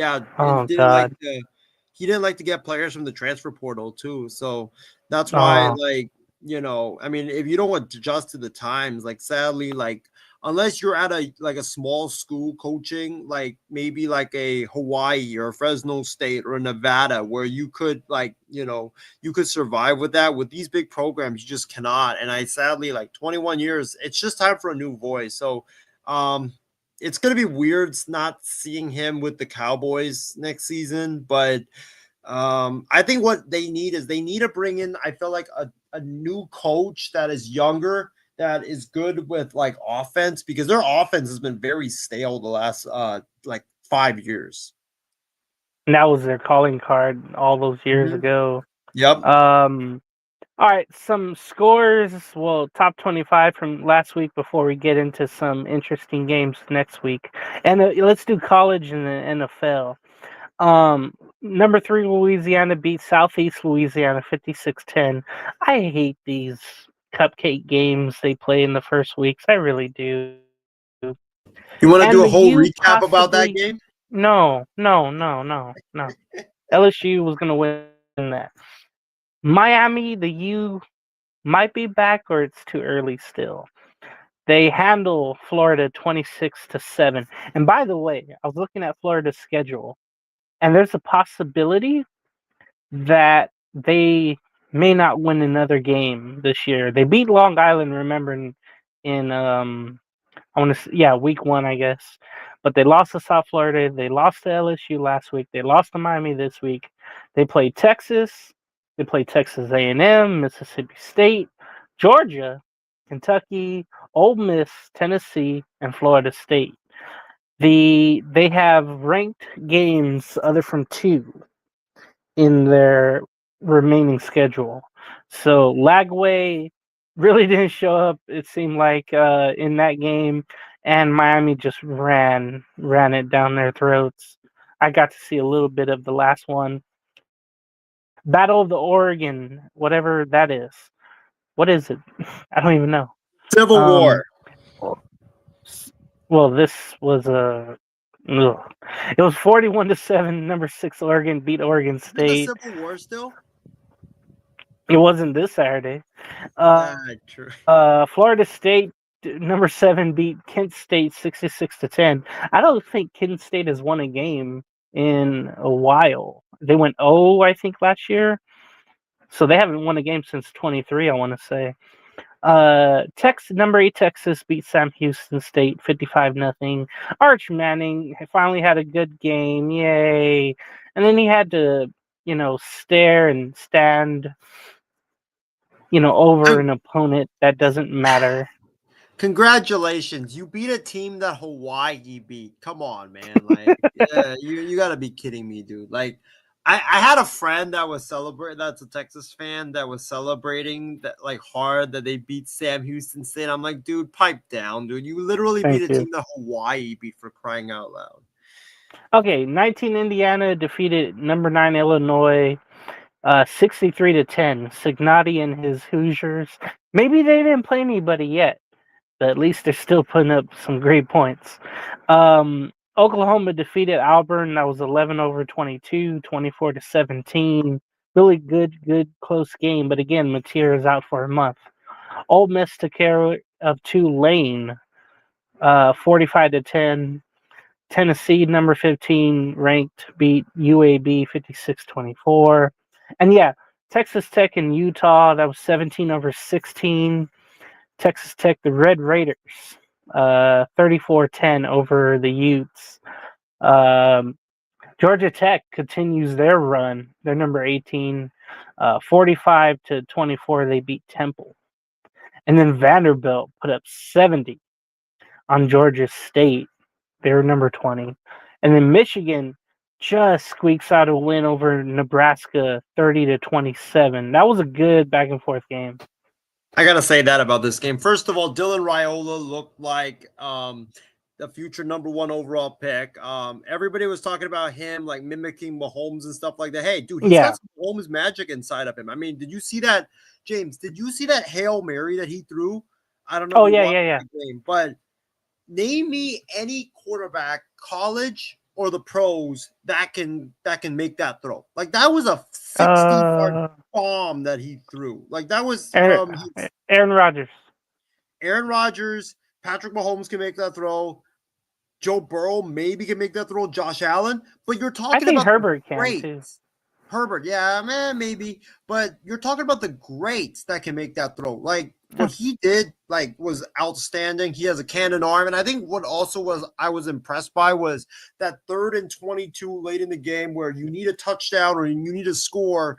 And I thought, like, there's no way they're going to convert that. But Raiola throws a pretty ball down up the middle, into coverage, and the wide receiver makes the catch. And I think they ended up getting the first down on that play, but that was a really good throw. And I think that, like, look, he's putting up some really good numbers, and he looks legit. And for Nebraska, dude, like, the biggest thing is their defense. Their defense cannot tackle anybody, James. Like, no. I think right now, if their defense faced a tackling dummy, like, they would lose to that tackling dummy. A 3rd and 11.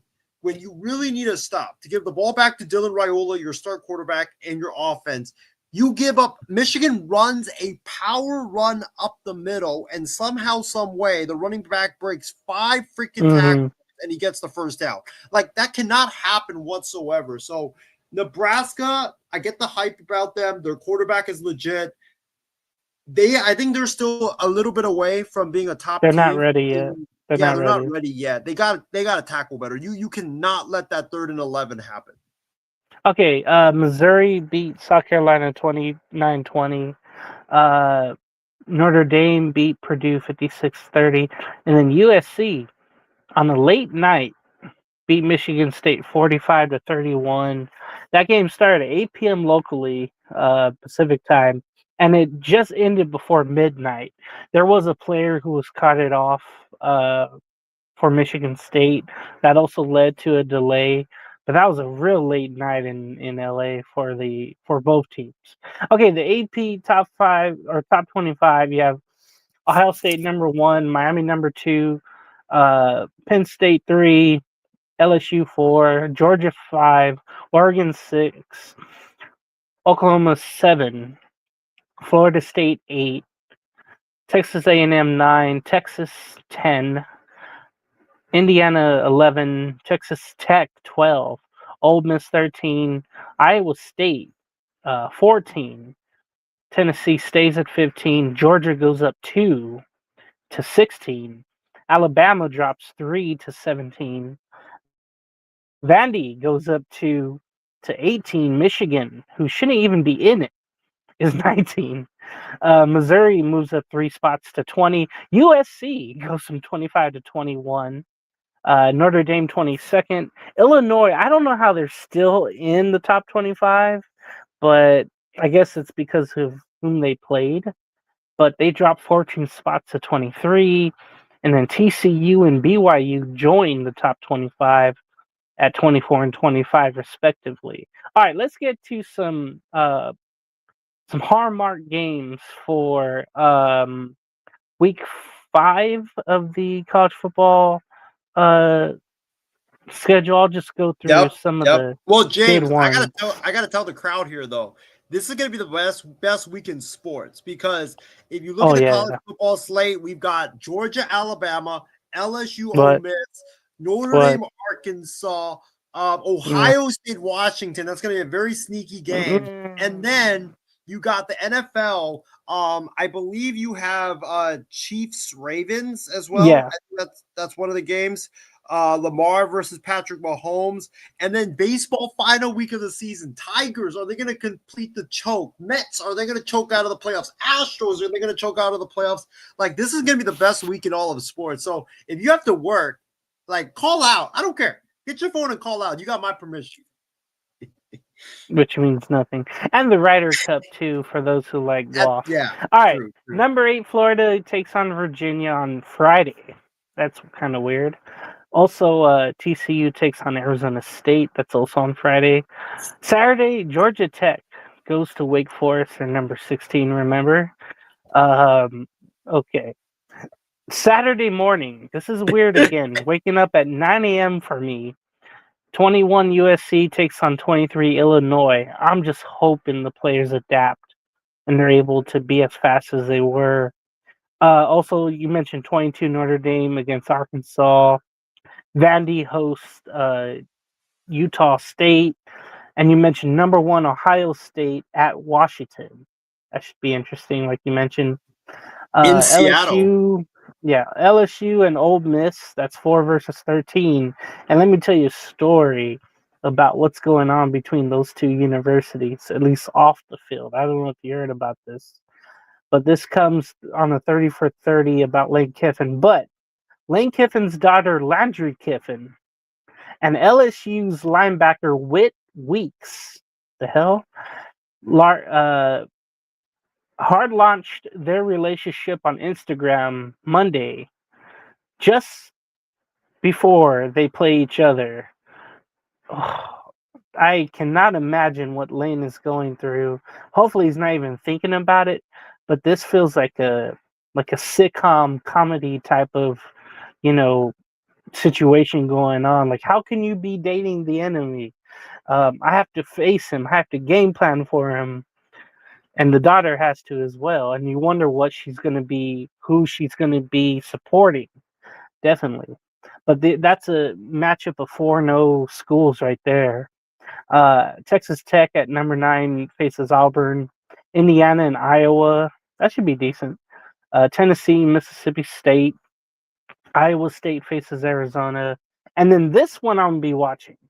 You got number 6 Oregon at number 3 Penn State. And it's going to be hopefully a whiteout in Happy Valley. I mean, that's one of the finest atmospheres you're going to find in college football when Penn State plays at night. It's just like Oklahoma at the Horseshoe. Whenever that's at night, that's also a great place to play. Alabama plays Georgia 17 versus 5. That's going to be pretty good. Missouri and UMass. BYU, Colorado. Colorado was mercifully beaten in their bowl game last year by BYU. I'm hoping Colorado comes out better this year against BYU. Out of all the games, I mean, what's some that really, really stand out to you before we go to the NFL schedule? Yeah, like I said, I completely forgot Penn State and Oregon. That's a rematch. Ooh, that's gonna be fun. I can't wait for that game. Man. That's a rematch of the Big Ten championship, man. That's gonna. Oh be yeah, fun. that's right. But I mean, is that game going on the same time as Georgia and 4:30. Alabama? Oh my god! Yeah. Dude, why? Why do we have 2 games that are going to be good at 12:30 and 2 at 4:30. There's just nowhere to put them, in between. It just sucks. But you have to have 2 screens. You got to make it happen. 2, 3 screens. You have to. You got to go somewhere and watch the games too. Like, hey, can you put this game on here and this game on here for me, please? I'll tip you a little more. Well, you know how you were talking about like Lane Kiffin's daughter Landry dating the LSU linebacker? It took me back to this moment. Yeah, Whit Weeks or something is his name. Yeah, that's it. So it took me back to this moment, James. This was a couple years ago, the Egg Bowl, right? Remember Mississippi State, Ole Miss. Lane Kiffin's the head coach at Ole Miss. Lane Kiffin's son that week actually asked DM'd Will Rogers, the quarterback of Mississippi State at that time, if he could give him his towel. The hell? Game. Yeah. And so like after the game, you get right here, Knox Kiffin getting the towel from Will Rogers. Like Lane was trolling his son throughout that because of I would too. Yeah, like why would you take some laps after that? Exactly. Like, why are you asking the enemy for that? Like, what? Like, and a towel too. Like, what are you gonna do with the towel? Smell it? I know you would, but not me. But oh my gosh! But about the whole the week 5 games. It's crazy that it's already week 5, man. Like the season has just gone like way too fast. But and the best is still yet to come in college football. Like we're getting away from the patty cake games, and now we're getting into the conference games. All right, so I can't wait for those. For me, it's obvious. Georgia, Alabama. I'm gonna be tuned into that game. Like nobody better bother me during that game because here's the thing: Alabama, for some reason, even with no Nick Saban last year, beat the crap out of Georgia. Like you could say that game was close, but that game was a blowout to start. Georgia came back, and then Ryan Williams breaks Georgia's heart with a nice curl route. He makes the catch, beats the defender, and then down the sideline he goes. If I'm Kirby Smart, I better hope Kirby Smart makes his players watch every second of that game from start to finish and watches it like 5 to 6 times because like get them burning with that anger of wanting revenge because of how bad that was. And if you're Georgia, like if Kirby Smart loses that game to Alabama again, given that it's at home, you're the better team. Alabama got pushed around week 1. They've not faced a real team ever since that game. If you don't win that game, dude, like I'm sorry, dude. Kirby Smart's like pack your bags, go out the door. Like you can't lose that game to Alabama. Like you just cannot. It's at home. It's in Georgia. You got everything's favoring you. You got to win that game. Georgia, Alabama will be for me number 1. Penn State, Oregon. I'm gonna have one screen on Georgia, Alabama, one screen on Penn State, Oregon. Like that's gonna be fun to watch, and it's in Happy Valley too. Penn State wanting revenge, like it's perfect. And I think like in the middle of the day, probably Washington and Ohio State. Like James, I'm gonna say this: that game screams upset for me because that game has all the ingredients. That would be nice. It has all the ingredients lined up for a prime upset. Like, you know how these upsets always happen is the ranked team goes on the road to a hostile environment. Julian Sang, the quarterback for Ohio State, first start on the road, first start in a raucous, hostile environment. I think he's going to be nervous. I think he's going to turn the football over a couple of times. So I could see Ohio State getting off to a bad start and then not recovering from it. So I'm going to definitely tune into that game. And then LSU Ole Miss. Like LSU's played really good defensively. Now they face a really good offense in Ole Miss. So we'll see what they can do. And I think that the other game I'm definitely going to look forward to is probably the ASU TCU game, because that's a very underrated game. Like ASU can score. TCU's got Josh Hoover, a quarterback that showed out against Bill Belichick and UNC in week 1. And a lot of people have him now rising up in the NFL draft board. So I'm definitely going to be watching that game and wearing this gorgeous chain of mine, James, because Forks up, baby. Okay. Yeah, I'll be up early watching the USC game for sure. I'm just seeing how they travel out there, and they're going to do it again too later. That could be a trap game too for. That's what I'm fearful of. I mean, Illinois hasn't been relevant in years, and then I was just thinking about it. When's the last time we've seen Washington like in a marquee game? It's been a while. Hopefully, the crowd really shows out. That place rocks when it's full and going. Both teams undefeated. Both teams are 3-0 going into that game. That will be awesome. All right, so week 4 of the NFL. Before we get to the comments, you have Thursday night. You have Seattle going to Arizona. That divisional matchup on Amazon Prime. Then you have Minnesota and Pittsburgh at 6:30. Yikes. In Dublin, Ireland is the first NFL game in Ireland. Remember, last 2 years, there's been week 0 and college football games there, and 2 good ones. We'll see if Carson Wentz will be popular there in Ireland. Then back stateside for the morning games, you have Washington and Atlanta. You have New Orleans and Buffalo. Yikes. Jeez. Cleveland and Detroit. Jeez. Carolina and New England. Jeez. God. The Chargers and Giants, which again, I'm going to be watching because I want to see Dart. And if he could throw darts against the Chargers, that will be great. And if he has the upset, I'm going to love that. You have Philadelphia and Tampa Bay, which is, I think, the only marquee game of the morning right there. Yeah, Philly and Tampa Bay both, coming back in their games last week, and you just figure they're going to be both sluggish. We'll see if Mike Evans is going to play. That's going to be interesting. The other morning game is Tennessee at Houston. Yikes. Both are 0-3, trying to figure out who they are and what they are. You have the afternoon slot. You have the 3-0 Colts going to Inglewood to face the LA Rams. That's going to be interesting if Indiana Jones will do well in Hollywood there. You have Jacksonville taking on the 49ers. That'll be an interesting matchup just to see who will last. Then, of course, you have Baltimore and Kansas City, like you mentioned, with Lamar Jackson and Mahomes going at it. Former playoff appearances, of course, between each other.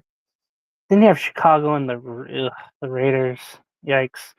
Sunday night game will be interesting for only one reason. Yeah, Micah Parsons going to Dallas for the first time back. That's going to be interesting. Just the whole lead up to everything. I cannot wait for that game. And I hope he has like 2 or 3 sacks, That's going to be something. Monday Night Football is a doubleheader, and I think you want to go do something else, especially during the first game. Or ask for overtime for the first game especially. You have both 0-3 teams, the New York Jets taking on the Miami Dolphins. Then you have the Cincinnati Bengals taking on the Denver Broncos. Hi, Mom. Cincinnati trying to make their way back. These two, I think, are, both 1-2. Yeah, that Monday match. We have some duds here, but you have intriguing games, though, because of Dart, because of Philly and Tampa Bay, Indiana Jones going to Hollywood. You have Baltimore, Kansas City, and then you have Parsons going back to Dallas. So what some games stand out to you before we get out of here? Yeah, you know what? I'm gonna say I'm gonna start off with the Thursday night game. Seattle and Arizona always plays like some really crazy dynamic games. And The plus you field got goal two, game that tied on Sunday night in like right, 2018, I think it was, or 2019, no, right. 2018. Yeah, and then this division game in Arizona, Jonathan Gannon versus Mike McDonald, two great defensive coaches going at it. So I could see this being like a lower scoring game than what a lot of people are going to see. You have Kyler versus Sam Darnold. So both offenses, I feel like still trying to figure it out. So I'm very intrigued by that. I think it's going to be a good game. I'm going to probably say for the morning slate, the Giants Chargers, just because Jackson Dart's debut. I want to see how he does. Browns and Lions, by the way, is a matchup of two teams that in their history have both gone winless. So that's a that's a note if you want to tune into that game, I guess, as a historic note. Panthers, Patriots, Bryce.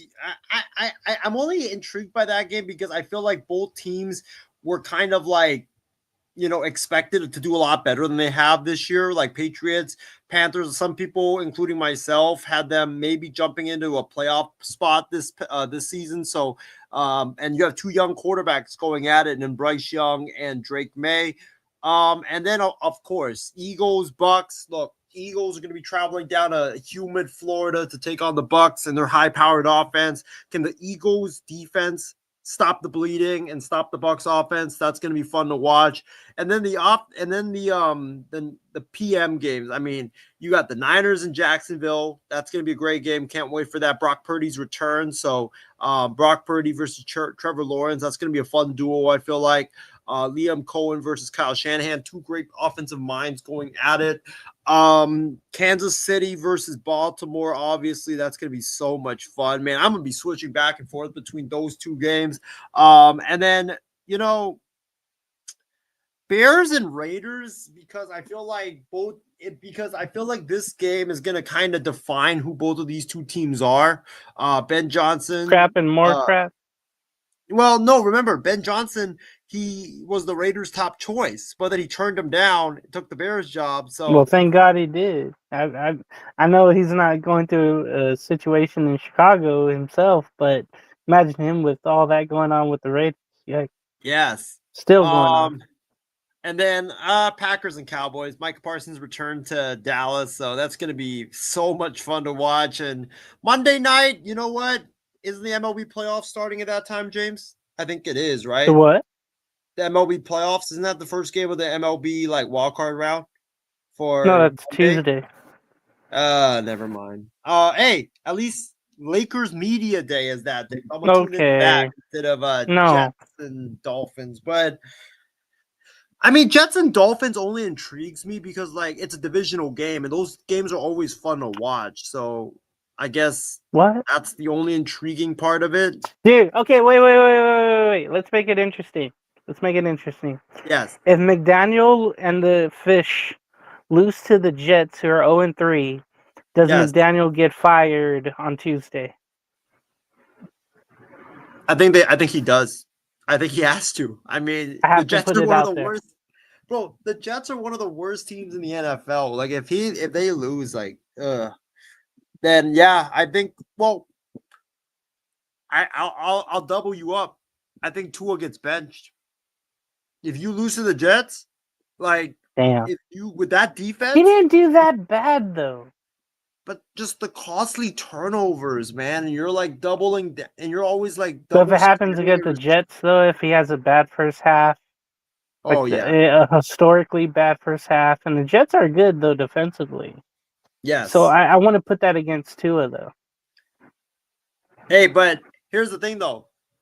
I think since Thursday night football is coming up, I think we should make a pick for Thursday night football because it's Thursday, right? It's a couple days away. So, you want me to go first, or you want to go first? You go.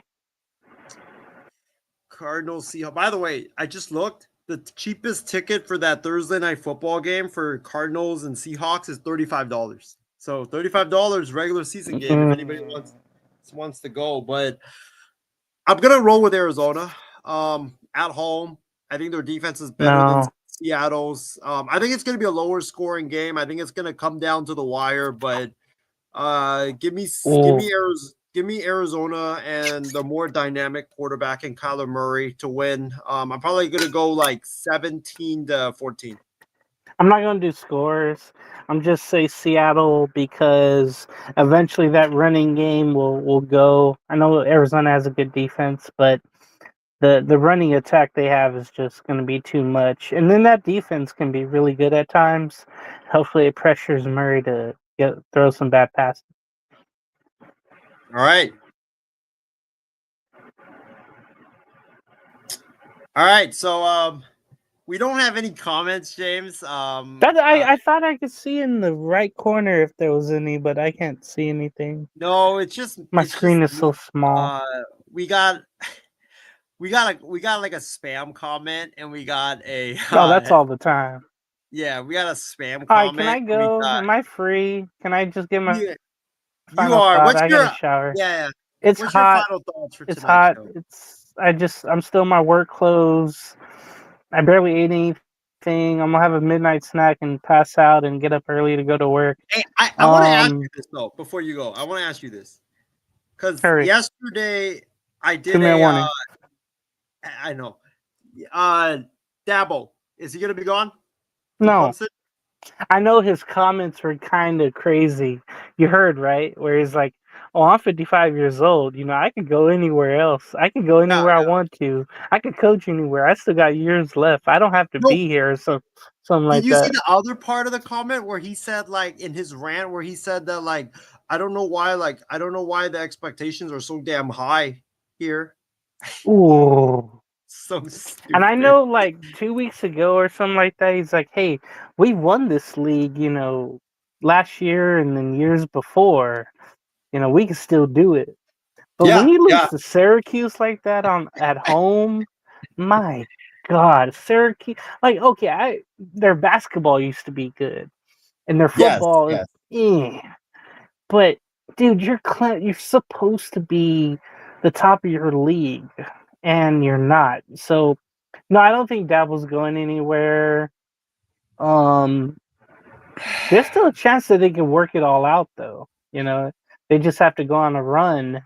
They got to rely on their quarterback, but they look good, don't they? Playoffs, too. There's no way they're getting in with a 3 losses. No, I mean they could win their conference. So like they could have a miracle run like they did last year, but. It just doesn't look like it right now.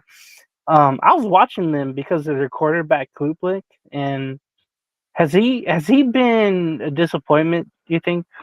I think so. I think he's been. Yeah, I think we were talking about it. Like he's really good as running. He's kind of mid as a passer, but I mean, that's not good. Did you pick him to win the Heisman? No, I picked Jeremiah Smith. Oh, I picked Nussmeier. But no. If there was a quarterback to get it, I picked Nussmeier to be the Heisman if it was a quarterback. But I wanted a wide receiver, and just because of the way Smith was just being an absolute dog last year, I really wanted him to win it. But I don't know what he's done because Ohio State hasn't played anyone. They get that test now with Washington. I can't wait for that. Yeah, I'm going to be looking forward to many of these games. A lot of them I'm trying to watch on my phone or watch on a TV. I'll probably be at the Angel game on Saturday, but I'm going to be asking, "Hey, can you turn this game to this? Can you turn that TV to this?" And then go on my phone and watch. Instead of watching baseball, of course, I'm going to be watching college football all Saturday long. Sunday's going to come, and there's just a few games I'll be interested in. Can't wait to see the response of Micah Parsons in Dallas. I think. What do you think it's going to be? Mostly boos or cheer? It would be crazy if it was mostly cheers for Micah Parsons, just because of the way the Cowboys have played. It's like you don't even want to blame him for leaving. You want to put all that animosity toward Jerry Jones, you know? Yeah, I think he's gonna get cheers because I don't think any. By the way, we just had a comment filter in from I guess this is from Steven, who's using the MI6 Sports Network account. Yes, Which is because I guess we did bring up everybody is in Minnesota. Is Rocco Baldelli out in Minnesota? I mean, They're James, starting all over. Well, I did so last night I did a stay or go for managers. Like I saved it. I'm gonna watch it. I'm gonna watch it. Who do you think? I mean, you think Baldelli's out in Minnesota? Yeah, because they're starting all over. I mean, when they traded all those players at the deadline, you just figured, okay, they're shedding more payroll, and then they're really going cheap. No one wants to buy them. They're in debt. They're just really going young, and it's just a bad situation. Aren't they sold, or are they? Because I know no, they're in debt so much, like $400 million, that no one wants to buy them.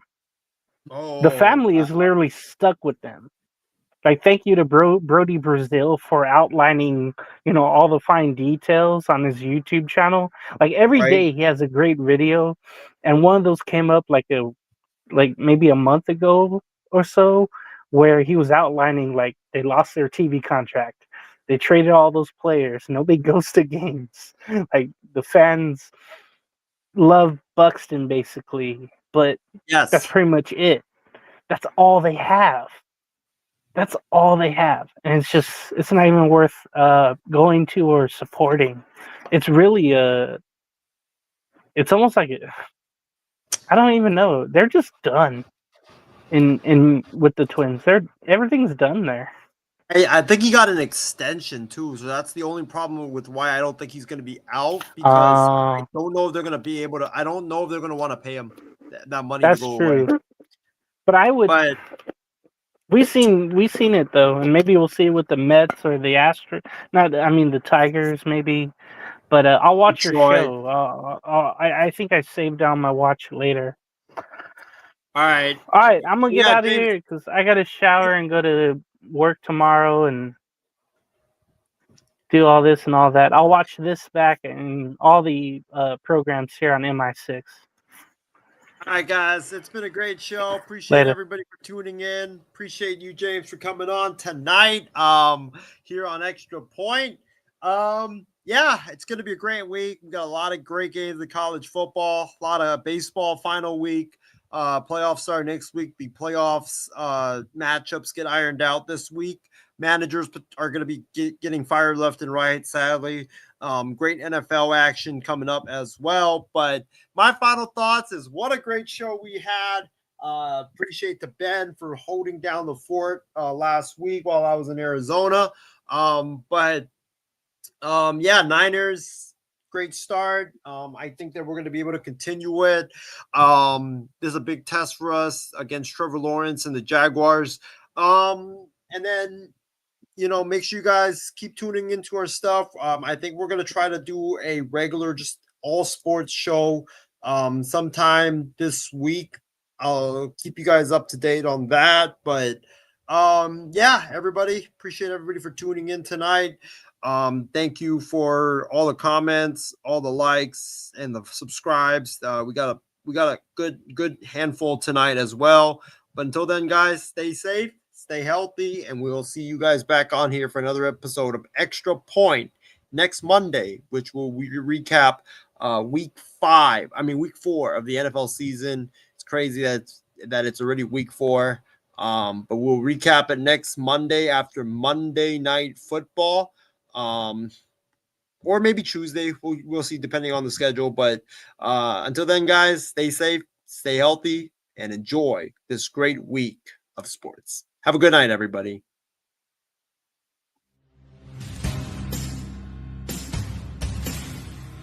Purdy out of the shotgun, drops a couple of steps, going to take a deep shot to Brandon Ayuk. It's deflected and caught. Cousins, first read taken away. Left side, he throws. Wide open pass.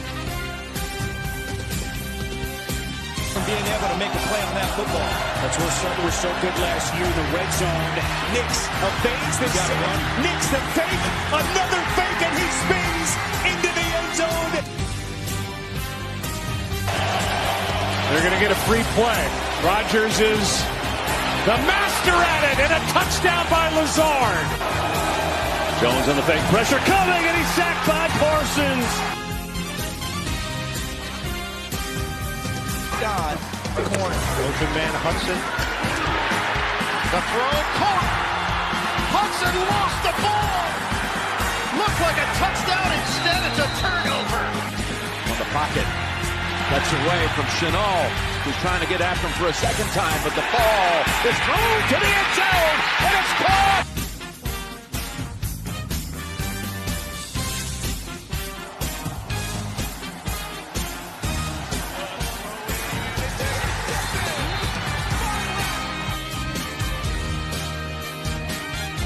On it to McCaffrey right up the middle, and a stiff arm. McCaffrey for 6.